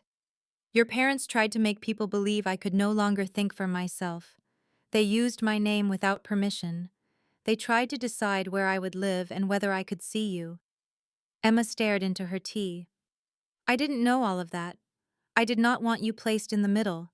I'm already in the middle." The truth of her words silenced me. She reached into her backpack and removed her phone. "There's something you need to hear." Her fingers hesitated above the screen. "A few nights ago, Mr. Hale came to our house. Mom told me to go upstairs, but they started shouting. I was scared, so I turned on the recorder." "Why were you scared?" "Because Mr. Hale said Dad had 4 days to finish everything, or he would take our house and ruin him." Emma pressed play. At first, the recording captured only muffled movement and the sound of a door closing. Then Victor's voice became clear. "I did not lend you $600,000, so your mother could change her mind." Daniel answered. "She never agreed in the first place." The words sent a chill through me. There it was in my son's own voice. He knew I had never agreed. Rebecca spoke next. "That doesn't matter if she signs at closing. We just need her frightened enough to cooperate." Victor laughed. "You should have controlled her before the auction." "We would have," Rebecca replied, "if that old woman from the church hadn't dragged her back early." Emma glanced at me. I reached for her hand. The recording continued. Victor ordered Daniel to make sure no legitimate buyers challenged the price. He mentioned that several local investors had been warned about possible chemical contamination on the eastern acreage. There was no contamination. The rumor had been created to keep serious buyers away. Rebecca reminded Victor that the auction had barely been advertised beyond a few small notices. Nolan Price had been told not to contact regional farmland investors or competing developers. Prairie Horizons Holdings, the company that had placed the conditional bid, belonged to one of Victor's business partners. The entire auction had been staged. Victor intended to obtain the farm for less than half its market value, divide it into residential lots, and sell it for nearly 3 times what his company paid. Then Paula's name came up. "She got her money," Rebecca said. $8,000. She knows she keeps quiet." Ruth's guess had been exact. Daniel sounded uneasy. "Paula is nervous. Dorothy visited her office." "Then remind her what happens if she talks," Victor replied. Emma stopped the recording. "There's more," she whispered. "I wanted to tell her she had already done enough, but Claire needed the complete truth. Play it." Rebecca's voice returned. "What worries me is the trust. Daniel said I took the copy from the safe. What if there's another one there isn't? Dad kept everything in that safe." Victor interrupted them. "I don't care about some old trust. Once Dorothy signs the confirmation and the deed is recorded, we move fast. By the time anyone challenges it, the land will be transferred through 2 companies." Daniel asked when his debt would disappear. "The moment title clears," Victor said. "Then you receive your percentage after the first parcels sell." Emma paused the recording again. "Dad knew he would get money." "Yes," I said gently. She covered her mouth as fresh tears came. I thought he was only trying to save his company. He may have told himself that in the beginning. Does this make him a bad person? The question broke something inside me. I moved my chair closer. Your father has done terrible things. That is not the same as saying every part of him is terrible. People can love their families and still make selfish, harmful choices. But love cannot erase responsibility. If I give you this, I'm betraying him. No, sweetheart, you are stopping him before he causes even more harm. What if he never forgives me? That is a burden no father should place on his daughter. Emma leaned against me and I held her as I had when she was small. After she calmed, I called Claire. She arrived within 30 minutes. We copied the recording onto 2 encrypted drives and sent another copy to the investigator handling the bank fraud. Claire explained that the authorities would determine how the recording could be used legally, but its contents gave them several new paths for investigation. Most importantly, it connected Victor, Rebecca, Daniel, and Paula to the same plan. I asked Claire not to reveal that Emma had made the recording unless absolutely necessary. She has already been used enough, I said. Claire agreed. Emma stayed for dinner. For a few hours, we avoided the case. We made grilled cheese sandwiches and talked about a college agriculture program she had been considering. Then her phone began ringing. Rebecca. Emma declined the call. It rang again. Daniel. She declined that one too. A third call came from Rebecca, followed by a message demanding to know where she was. I have to go home, Emma said. You can stay here. If I don't go back, they'll know I told you something. She was right. I hated letting her leave, but Claire arranged for Ruth to drive her home so she would not have to walk from the bus stop after dark. Less than an hour later, Rebecca called me. What did Emma tell you? She came because she was upset. You had no right to interfere. She is my granddaughter. She is our daughter. You are filling her head with lies. I did not invite her into this conflict. You did. Rebecca's voice became sharp. We are sending her to stay with my sister in Arizona until this is over. You cannot punish her for loving her grandmother. I can protect her from you. In the background, I heard Daniel say something I could not understand. Let me speak to my son, I demanded. Rebecca ignored me. If you contact Emma again, we will include it in our request to have your mental condition evaluated. Then she ended the call. Daniel had been standing close enough to hear every threat. He had not stopped her. At midnight, my phone vibrated on the bedside table. A message from Emma appeared. They searched my room. They checked my laptop and took my phone, but I hid the old one Grandpa gave me. They know someone recorded the conversation. I think they're checking everyone's devices. I sat upright in the darkness. Daniel and Rebecca did not yet know Emma had given us the evidence. But they knew the evidence existed. And if they discovered that their own daughter had recorded them, I feared they would do more than send her to Arizona. They would make certain she could never help me again. On the morning of the closing, I stood in front of my bedroom mirror and fastened Samuel's silver cross around my neck. Then I put on the dark blue dress I had worn to his funeral. I had not touched it in 4 years. The fabric still carried a faint scent of cedar from the closet, and wearing it brought back the weight of that terrible February day, the cold church, the flowers, and Daniel standing beside me with one arm around my shoulders. That son had promised I would never face anything alone. The man waiting at Victor Hale's office had tried to take my home, my independence, and my granddaughter. I reminded myself that both versions of Daniel were real. That was what made walking into the trap so painful.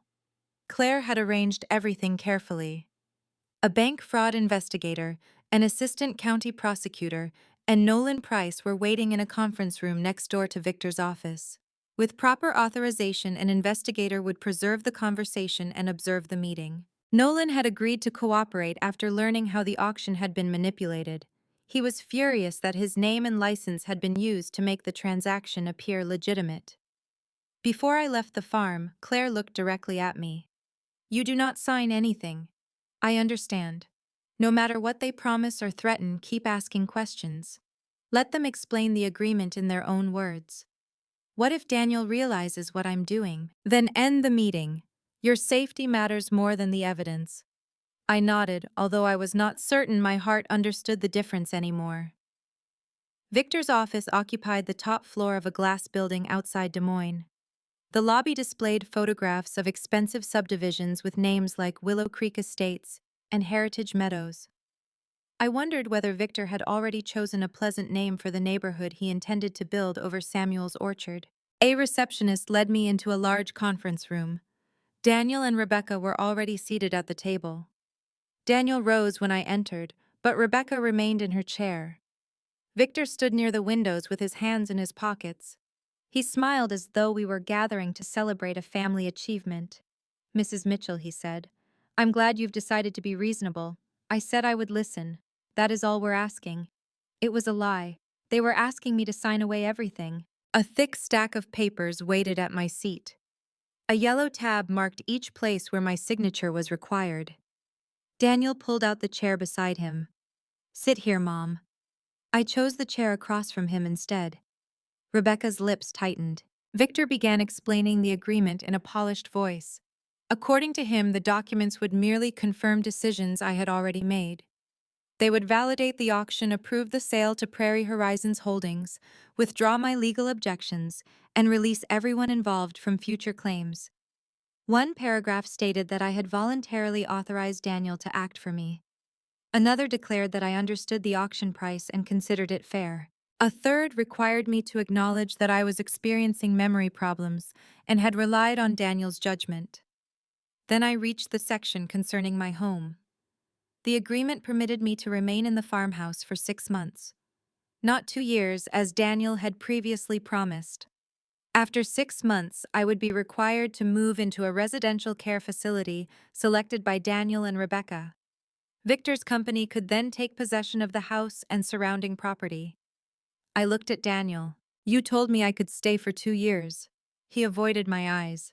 "Victor changed the timeline, and you agreed. We had to make concessions." Rebecca leaned forward. "Dorothy, 6 months is more than enough time to find a suitable place." "A suitable place for whom?" "For someone in your condition." I folded my hands on the table. "What condition is that?" Rebecca glanced at Daniel. "Your confusion." "Do you genuinely believe I am confused?" "This is not the time to argue," she replied. "It is exactly the time. You want me to sign a statement saying I cannot remember my own decisions. I want to know who first decided to describe me that way." Victor interrupted. "The medical issue is not central to the transaction." "Then remove it." "We cannot do that." "Why?" "Because Daniel's authority depended partly on your diminished capacity." The answer came too quickly. I turned to Daniel, who prepared the expanded power of attorney. He rubbed his hands together beneath the table.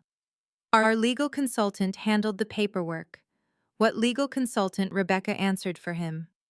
"The documents were based on the authority you had already signed." "That does not answer my question."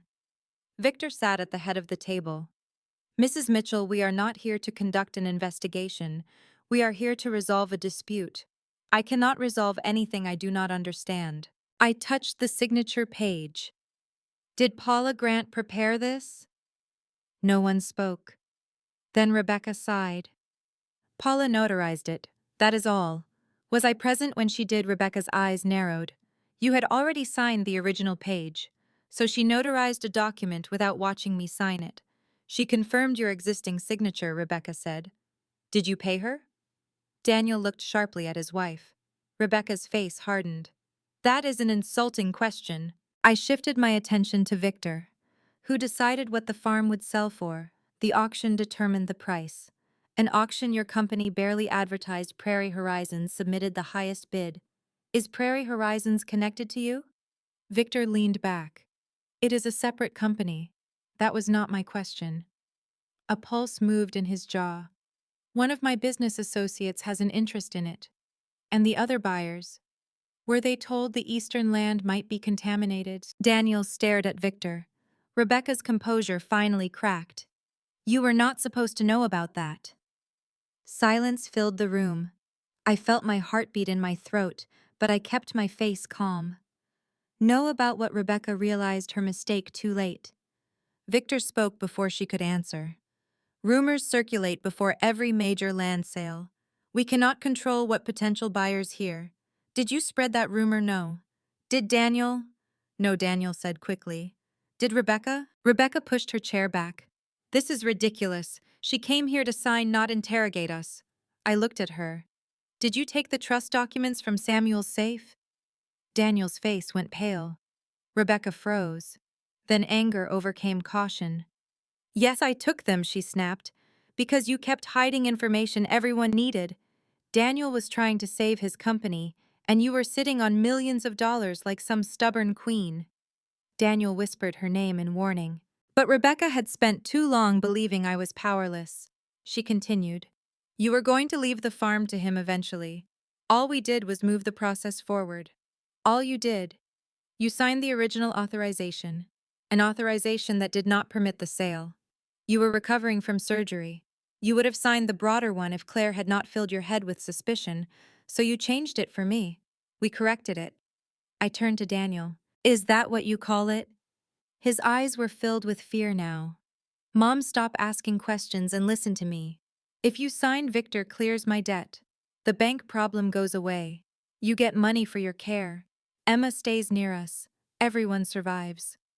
If I do not sign, Victor answered, then the bank continues pursuing the mortgage, your son's company collapses, and the court examines whether you are competent to manage the property. I let several seconds pass. Daniel, did you ever truly believe I was mentally incapable? He stared at the papers. Mom, answer me. Rebecca reached for his arm, but he pulled away. No, he said. The word was barely audible. I felt it more deeply than any shout. You knew I was competent. Yes. And you knew I never agreed to sell. Daniel closed his eyes. Yes. Victor stood abruptly. This conversation is over. Sign the agreement. He pushed a pen across the table. I picked it up. Daniel watched me with desperate hope. Rebecca's shoulders relaxed. Victor placed one hand on the documents, ready to turn each page as I signed. I lowered the pen until its tip nearly touched the first line. Then I set it down. No. Victor's face darkened. You are making a serious mistake. The conference room door opened behind him. Claire entered first, carrying the original Mitchell family trust. The bank investigator and assistant prosecutor followed. Nolan Price stepped in last. Rebecca rose so quickly that her chair struck the wall. Daniel did not move. Claire placed the trust on the table. This transaction cannot close, she said. Daniel Mitchell was never an authorized trustee, and he never possessed the power to sell, mortgage, or transfer Mitchell Farm. Victor headed toward the door, but the investigator blocked his path. No one is under arrest at this moment, the prosecutor said, but we have questions regarding the recorded mortgage fraudulent filings and the coordinated auction. Claire opened the trust to the two-signature provision. Any real estate transaction required Dorothy Mitchell's genuine approval and my written consent. You had neither. Rebecca pointed at Daniel. This was his plan. He handled everything. Daniel finally looked at his wife. For the first time, he seemed to understand that the loyalty he had used to protect her would not be returned. Then the bank investigator's phone rang. He listened briefly before turning to Claire. Paula Grant's attorney just contacted us. She is cooperating. Rebecca's face lost all color. The investigator continued. She has provided records of an $8,000 payment from an account controlled by Rebecca Mitchell. I looked across the table at my son and daughter-in-law. They had walked into the room believing I was there to surrender. Instead, they had admitted the truth in front of the very people they had hoped to deceive. And for the first time since I saw the auction sign beside my mailbox, Daniel had nothing left to hide behind. The emergency hearing took place 9 days later in the Madison County Courthouse. I had passed that building hundreds of times without imagining I would one day sit inside while lawyers debated whether I was capable of controlling my own life. The courtroom was smaller than I expected. Dark wooden benches faced the judge's raised desk. Fluorescent lights hummed overhead, and every cough seemed unnaturally loud. Claire sat beside me with the original Mitchell family trust arranged neatly in front of her. Across the aisle, Daniel sat with his attorney. Rebecca occupied the seat behind him, though she had hired separate legal counsel by then. They no longer looked like partners united by a common purpose. They barely looked at each other. Emma sat near Ruth and Caleb in the second row. When our eyes met, she gave me a small, frightened smile. The hearing would address 4 issues: whether Daniel had ever possessed authority over the trust, whether the mortgage and auction were valid, whether I remained capable of managing my affairs, and whether Daniel's request for control over my finances should be dismissed. Daniel's attorney began by describing him as a concerned son placed in an impossible situation. He claimed Daniel had believed I was becoming forgetful and vulnerable. He said the auction had been arranged to protect me from the burdens of maintaining a large property alone. Then he listed my supposed failures. I had once left a stove burner on. I had written down the wrong date for a dental appointment. I had misplaced my keys at church. I had required assistance after knee surgery. Each incident sounded more serious when spoken slowly in a courtroom. The attorney asked the judge to consider whether my resistance to selling the farm came from sound judgment or emotional attachment that prevented me from acting in my own best interest. I felt anger rise inside me. A man half my age could make a reckless investment and be called ambitious. A woman my age could misplace her keys and be treated as though her mind had disappeared. Claire placed one hand lightly over mine. "Let them finish," she whispered. Daniel's attorney submitted the false medical letter from Dr. Henry Lawson. He argued that Daniel had relied on professional advice when he assumed authority as successor trustee. Then Claire stood. She called Dr. Lawson as our first witness. He entered wearing a gray suit instead of his usual white coat. After taking the oath, he examined the letter bearing his name. "I did not write this," he said. Daniel's attorney shifted in his chair. Claire asked, "Did you ever diagnose Dorothy Mitchell with dementia, cognitive impairment, or any condition preventing her from managing her affairs?" "No." "Did you authorize anyone to prepare this letter on your behalf?" "No." "Have you recently evaluated Mrs. Mitchell?" "Yes." After learning of this document, I conducted a full cognitive screening and reviewed her medical history. "And your conclusion?" "Mrs. Mitchell is fully capable of understanding financial, medical, and legal decisions." The false letter that had frightened me for days became evidence against the people who created it. Claire next presented my records. She showed the farm ledger I had maintained for years. Every rent payment, repair bill, insurance premium, and tax expense had been recorded in my handwriting. Caleb testified that I negotiated his lease, reviewed crop plans, approved drainage repairs, and inspected the property regularly. "She knows those fields better than anyone alive," he said, "including me." Ruth described my church work volunteer schedule and the detailed notes I had kept after noticing suspicious activity. Claire displayed my blue notebook. The dates matched bank records, surveying payments, telephone logs, and county filings. What Daniel had portrayed as confusion now looked like careful observation. Then Paula Grant entered the courtroom. She appeared smaller than she had in her office. Her hair was pulled back and she kept her eyes lowered as she took the witness stand. Under an agreement with prosecutors, she had chosen to cooperate. Claire asked how she became involved. Paula swallowed. "Rebecca contacted me." Rebecca's attorney immediately objected, but the judge allowed Paula to continue. She said Daniel needed several family documents notarized quickly. She told me Dorothy had already signed them. "Did you witness Dorothy signing?" "No." "Did Dorothy appear before you at all?" "No." Paula admitted that Daniel brought an old signature page from the limited power of attorney. Rebecca provided replacement pages containing broader authority. Paula attached the genuine signature page to the new document and placed her seal on it. She also notarized the false mortgage application and the affidavit naming Daniel's successor trustee. "Why?" Claire asked. Paula stared at her hands. "Rebecca paid me $8,000. A murmur moved through the courtroom. Paula explained that she had fallen behind on her mortgage after her divorce. Rebecca knew about the debt and offered enough money to stop the foreclosure. "I told myself Dorothy had probably agreed," Paula said. "I told myself it was only paperwork between family members." Claire's voice remained calm. "But you knew Dorothy was not present." "Yes." "You knew the documents were false." "Yes." "And Victor Hale knew there were problems with the paperwork." Paula hesitated. He asked whether the notary seal would hold up long enough for the deed to be recorded. Victor's attorney objected, but the answer had already been heard. Nolan Price testified next. He admitted that Daniel had instructed him not to advertise the auction through the regional networks normally used for valuable farmland. He said the family wanted privacy, Nolan explained. Daniel also asked him not to contact major agricultural investors. When Nolan questioned the unusually low attendance, Victor's representatives claimed the eastern acreage might contain chemical contamination. No report supported that rumor. Nolan described my arrival at the auction and the inconsistencies Ruth had identified in the power of attorney. I should have stopped everything immediately, he admitted. Instead, I treated the land bid as conditional. I regret allowing it to continue that far. Then the bank investigator presented the electronic evidence. The mortgage application had been submitted from Daniel's office while I was attending the church retreat near Cedar Rapids. The bank funds had entered Daniel's company account and were later used to pay creditors Victor and several personal expenses. Finally, Claire introduced the recording Emma had made. The prosecutor had confirmed that it could be considered in the hearing.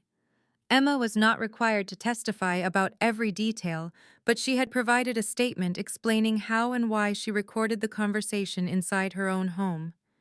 The courtroom became completely silent as Daniel's voice played through the speakers. She never agreed in the first place. I watched my son hear himself admit the truth. Victor's voice followed, discussing the staged bidding and the transfer through multiple companies. Rebecca's voice confirmed Paula's payment. Then Daniel asked when his debt would be erased and when he would receive his percentage. Daniel lowered his head. When the recording ended, Claire called me to the witness stand. I had believed I would be afraid. Instead, I felt strangely calm. Claire asked me to describe how Samuel and I built Mitchell Farm. I told the court about the original 12 acres, the borrowed cows, the drought years, and the pies I sold to help make loan payments. I explained that the farm was not an empty investment waiting for Daniel to inherit. It was my home, my livelihood, and the result of nearly half a century of labor.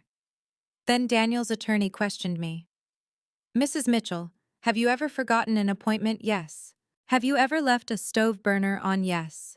Have you ever needed help managing your finances after surgery temporarily? He stepped closer. Is it possible your emotional attachment to the farm prevents you from making a rational decision about selling it? My attachment does not make me irrational. It makes the decision mine.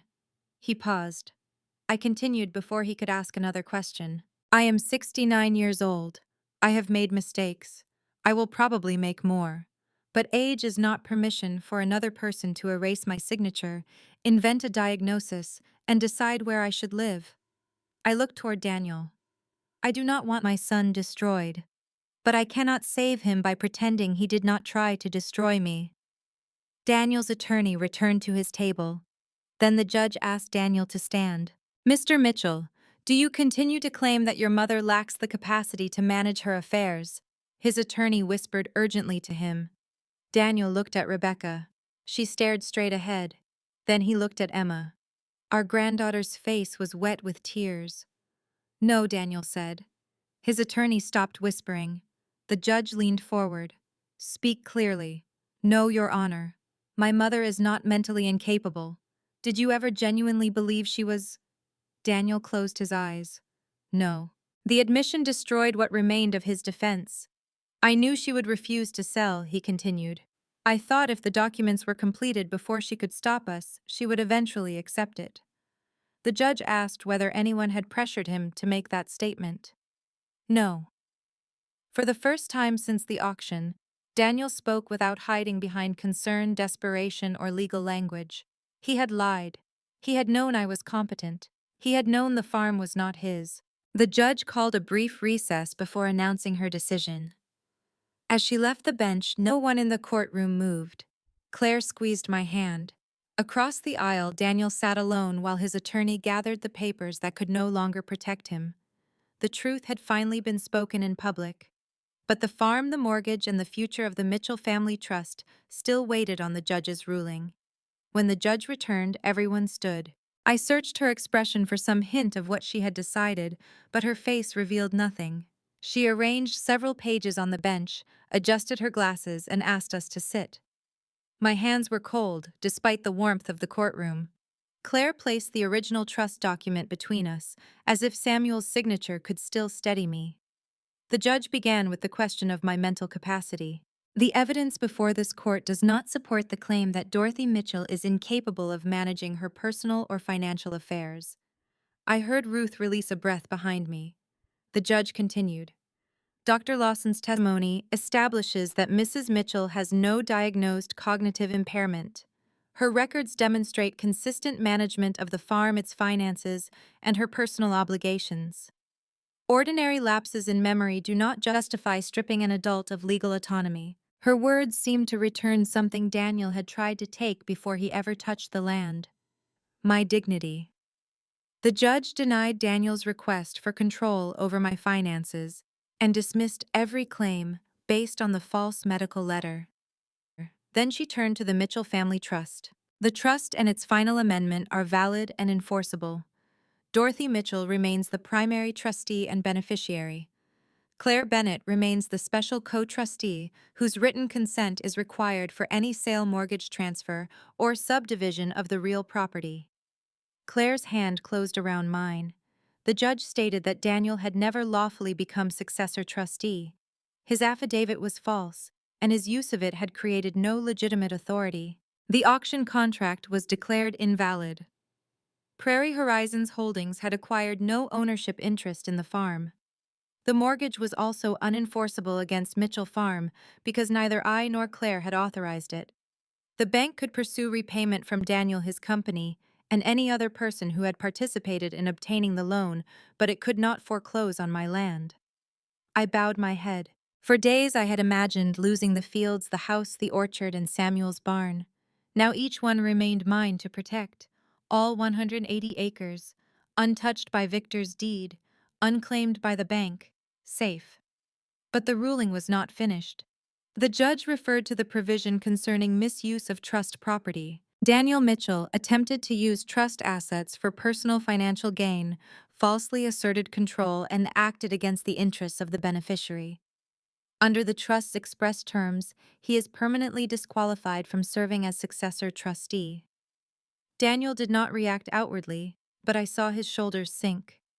The farm he had treated as his guaranteed inheritance would never be placed under his control. The judge confirmed that Emma would become the next eligible successor after me, subject to the age and training requirements Samuel had established. Emma looked toward me in confusion. Claire had explained some of the trust to her, but hearing the decision in court made it real. At 17, she had not asked for such responsibility. I turned and gave her a small nod, trying to reassure her that no burden would be placed on her before she was ready. The judge concluded by preserving the restraining order until all fraudulent filings were formally removed from the county records. Then she addressed Daniel directly. Mr. Mitchell, financial desperation does not create ownership. A future expectation of inheritance does not permit a child to take property from a living parent. Daniel lowered his eyes. You did not merely attempt an unauthorized sale. You participated in a process designed to silence your mother by falsely portraying her as incompetent. The criminal consequences of those actions will be addressed separately. The hearing ended. People around me began speaking at once, but their voices sounded distant. Ruth hugged me. Caleb shook Claire's hand. Emma came around the railing and wrapped both arms around my shoulders. Does this mean you get to stay? She asked. Yes, sweetheart. And they can't sell it. No one can sell it without my consent. Emma began crying against me. I held her while looking over her shoulder at Daniel. He remained beside his attorney, staring at the empty witness stand. I had won. Yet nothing about seeing my son defeated felt like victory. Outside, the courthouse reporters waited near the steps. Word of the auction and the fraudulent documents had spread through the county. Claire guided us through a side exit because I had no desire to discuss my family's pain in front of cameras. Before we reached the car, an investigator approached us. The county prosecutor had opened a criminal investigation involving Daniel, Rebecca, Victor, and Paula. Potential charges included conspiracy, forgery, filing fraudulent instruments, financial exploitation, and bank fraud. Victor faced the most serious scrutiny. Investigators had discovered that Prairie Horizons was controlled through one of his business partners. They were also reviewing several older land purchases involving elderly property owners. Paula's cooperation would likely reduce her punishment, but she had already surrendered her notary commission. Rebecca, however, was still insisting that Daniel had controlled everything. That claim did not survive long. Investigators recovered emails showing that she had contacted Paula, arranged the payment, selected the Sunday auction date, and discussed how long I would remain at church. Bank records connected the $8,000 transfer directly to an account Rebecca managed. Her messages also showed that she had suggested using Emma's visits as leverage against me. Daniel's attorney advised him not to speak without formal negotiations, but Daniel refused to place all the blame on Rebecca. He admitted that he had provided my original signature page, filed the false affidavit, submitted the mortgage application, and knowingly represented himself as trustee. He did not claim he had misunderstood. He did not repeat that he had acted only for his employees. He told the investigator that fear had become an excuse for entitlement. I believed the farm would be mine someday, he said. I started treating someday as if it meant now. The statement did not erase what he had done, but it was the first sign that he understood the true nature of his betrayal. Rebecca reacted differently. She left their house with her attorney and attempted to take Emma with her to stay at a relative's home. Emma refused. I want to stay with Grandma, she said. Rebecca accused me of turning Emma against her, but Daniel intervened. For once, let her choose, he said. Temporary arrangements were made for Emma to live at Mitchell Farm while the legal matters continued. Daniel agreed without argument. That evening, Emma and I drove home together. The farm looked the same from the road. The red barn stood against the evening sky. Caleb's corn moved in long green waves. Samuel's tractor remained inside the machine shed. But traces of the auction were everywhere. Tire tracks cut through the grass. Scraps of tape clung to several tools. Near the gate, I found the auction sign lying face down in the mud. I carried it behind the barn and placed it inside an old metal barrel. Emma stood beside me while I struck a match. The corner caught first. Flames spread across the words "Absolute Farm Auction," curling the painted surface until Daniel's attempt to sell my life became black ash. I did not celebrate. I only watched until the last piece collapsed. Later that night, the phone rang. Daniel was calling from the sheriff's office where he had gone voluntarily to answer additional questions. I nearly let it ring. Then I answered. For several seconds, neither of us spoke. Finally, Daniel said, "Mom, do you think you'll ever forgive me?" His voice sounded small, but I would not comfort him with a promise I did not yet feel. "I don't know," I said. He began to cry quietly. I closed my eyes, remembering the boy who had once hidden in the barn after breaking a window. Back then, Samuel made him repair the frame before he was forgiven. This damage would require more than a piece of glass and a few nails. "I still love you," I told him. "But love does not mean pretending this did not happen. I understand." "No, Daniel. I don't think you do yet." He was silent. For the first time, I said, "You have to live with an answer you cannot force someone else to give you." I ended the call and stood alone in the kitchen. The farm was safe. My freedom was safe. Emma was asleep upstairs. But the family Samuel and I had built had been divided by the very greed he once warned me about. Justice had closed the gate against the people trying to take my home. Healing, I knew, would require opening a different gate someday. I was not ready to do that yet. 6 months passed before the farm began to feel like home again. For weeks after the hearing, every unfamiliar vehicle on the road made me tense. I would stop whatever I was doing and watch until it drove past. Even though the court had protected Mitchell Farm, part of me still expected another auction truck to appear at the gate. Healing did not arrive with the judge's ruling. It came slowly, hidden inside ordinary days. It came when Caleb planted the eastern field without survey stakes interrupting the rows. It came when Emma returned Samuel's tools to their proper places in the barn. It came when I sat on the front porch and realized the rocking chairs no longer looked like auction items. The criminal cases moved forward during that time. Rebecca accepted a plea agreement after investigators confronted her with the email's bank records and Paula's testimony. She continued to claim that Daniel had pressured her, but the evidence showed she had actively organized the fraud. She had chosen the auction date because she knew I would be at church. She had contacted Paula. She had arranged the $8,000 payment. She had suggested using Emma to force me into cooperating. Rebecca avoided prison, but she received strict probation community service and a substantial restitution order. Her access to several shared accounts was restricted, while the court determined which funds came from fraudulent activity. Even after accepting the plea, she never apologized to me. Her attorney sent a formal letter expressing regret for the unfortunate family conflict. I returned it without answering. Regret for conflict was not the same as remorse for betrayal. Victor Hale faced far more serious consequences.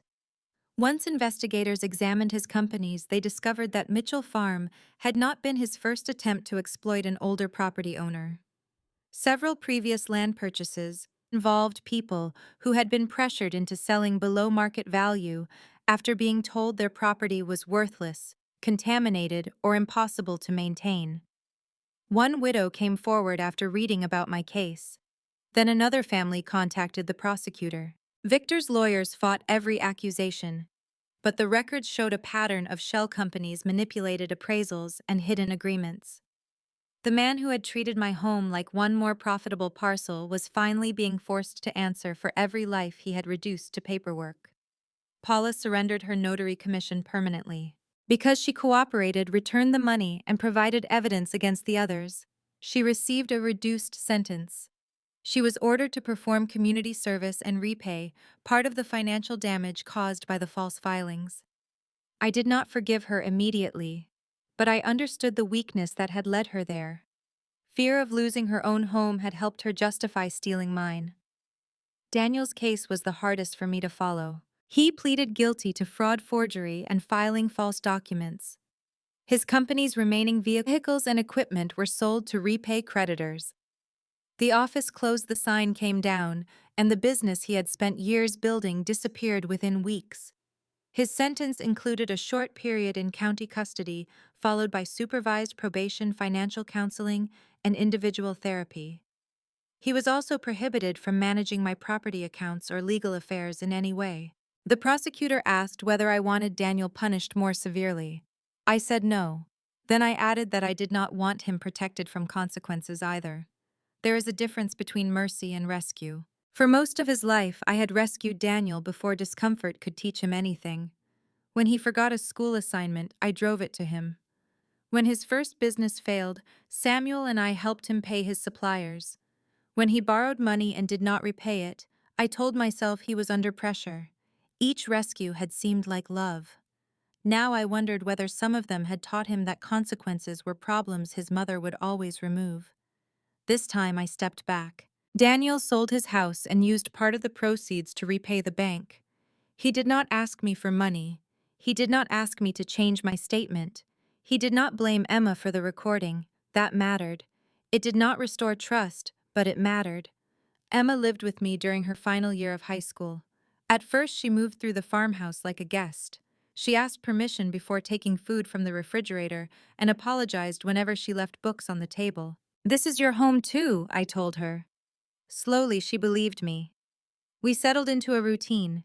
She attended school during the day, then helped me with the orchard in the afternoons. She created digital copies of the farm records and taught me how to store important documents in more than one secure location. I taught her how to judge whether an apple was ready to pick by lifting it gently instead of pulling.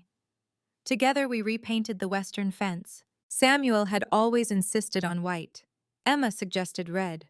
We compromised by painting the gate red and leaving the fence white. Claire helped us revise the long-term plan for Mitchell Farm. I remained in complete control while alive and capable. Emma would not assume responsibility simply because of her bloodline.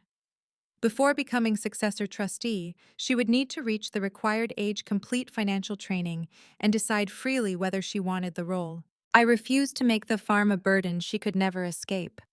A portion of the annual income would also fund a local scholarship for young people studying agriculture, land conservation, or rural business. Samuel had believed land should support more than the person whose name appeared on the deed. The scholarship allowed his values to continue without placing the entire weight of his legacy on Emma's shoulders. Daniel began writing to me once a week. The first letters remained unopened in a drawer.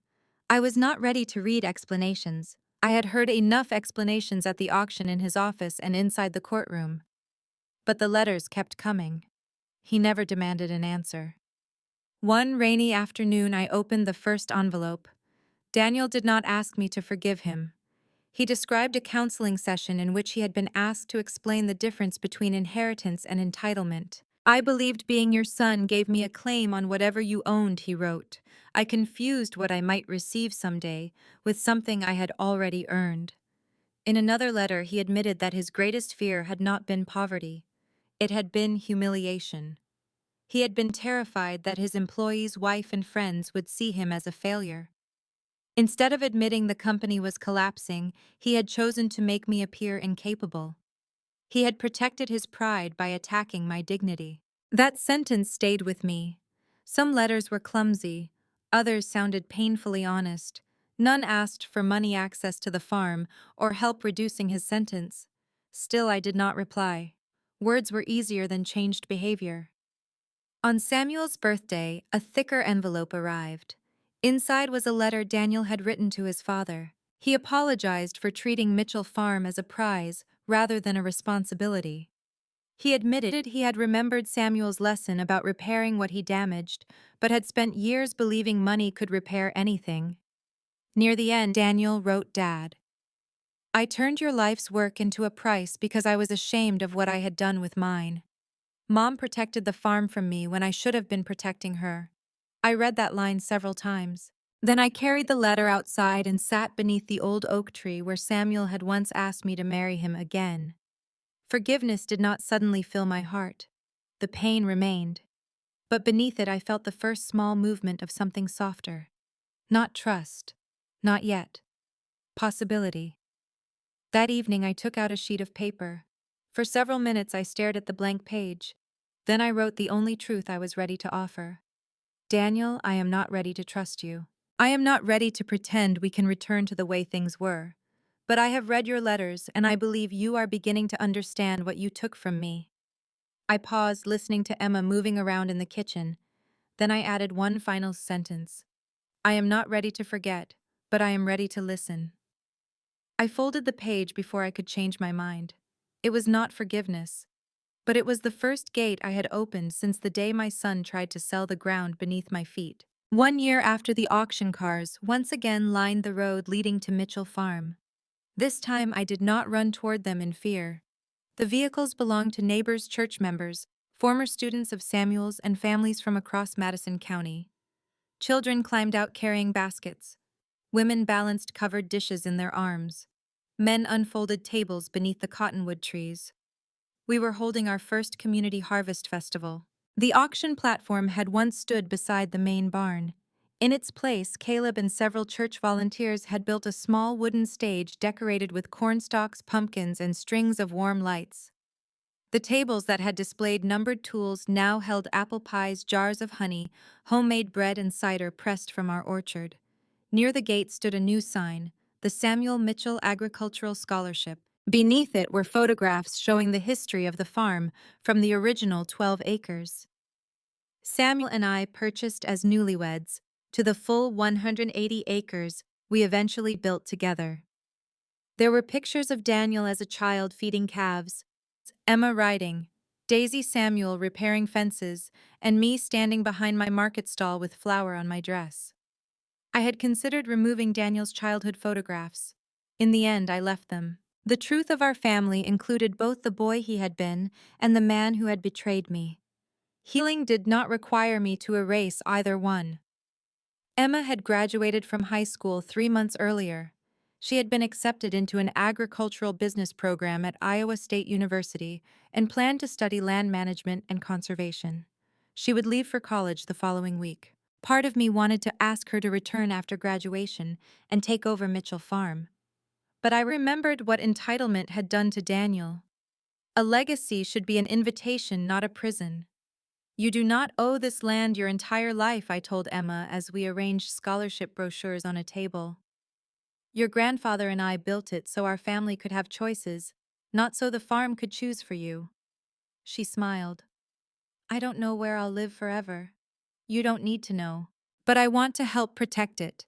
That is enough for now. The scholarship would support its first student the following spring. A portion of the farm's rental income would help a young person from our county study agriculture or rural business. Samuel had believed that good land should feed more than one family.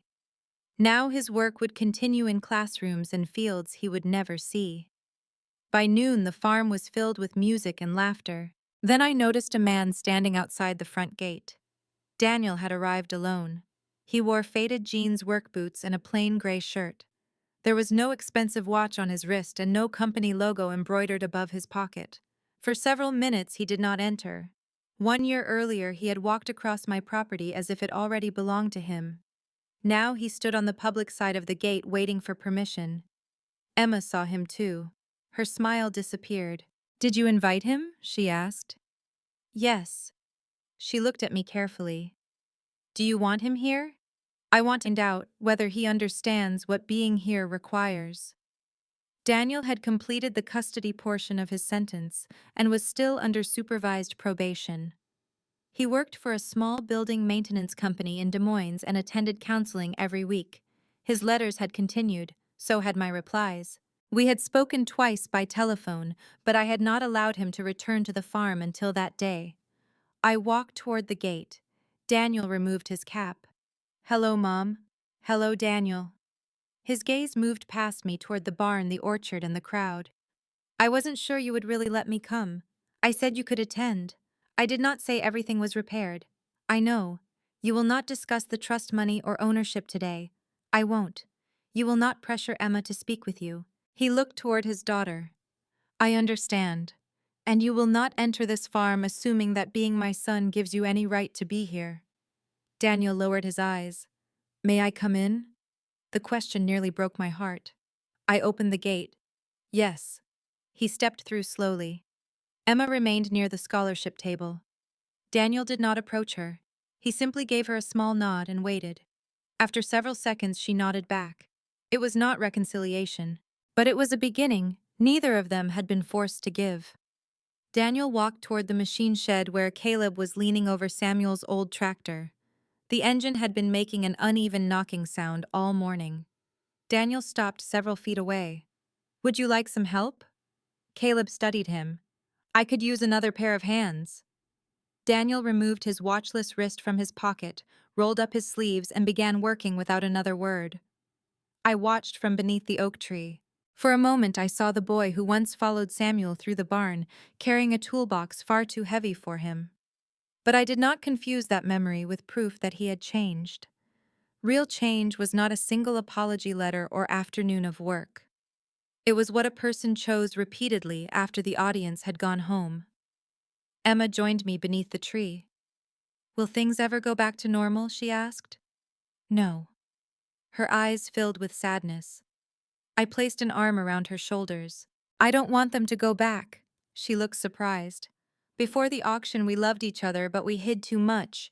Your father hid his debts. Your mother hid her resentment. Your grandfather hid his fears about Daniel. And I hid from every warning because I thought trusting family meant never asking difficult questions. So what happens now? We build something different. Better, more honest. Better will take time. Late in the afternoon, Daniel approached me carrying something small in his palm. It was the old brass key to Samuel's desk drawer, the key I had given him during my knee surgery. I found this in a box when I moved, he said. I stared at it. The key had once represented trust. Daniel had used that trust to reach documents he later turned against me. I know it doesn't open anything now, he continued. You changed the locks. Yes, I'm not asking for another key. He placed it in my hand. I only wanted to return the last thing I took. I closed my fingers around the cold metal. Thank you. Daniel's eyes filled with tears. I'm sorry, Mom.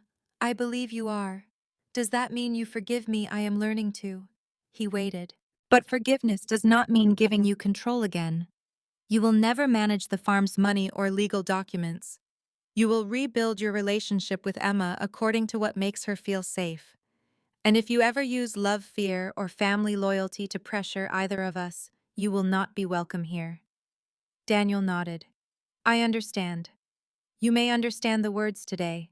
Your actions will tell us whether you understand their meaning. I'll prove it. Do not promise.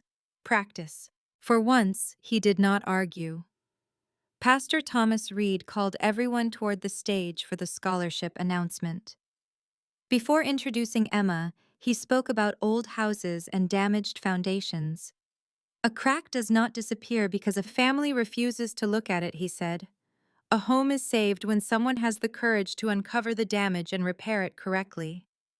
Daniel stood at the edge of the crowd. Emma stood near the stage. Neither moved toward the other, but neither turned away.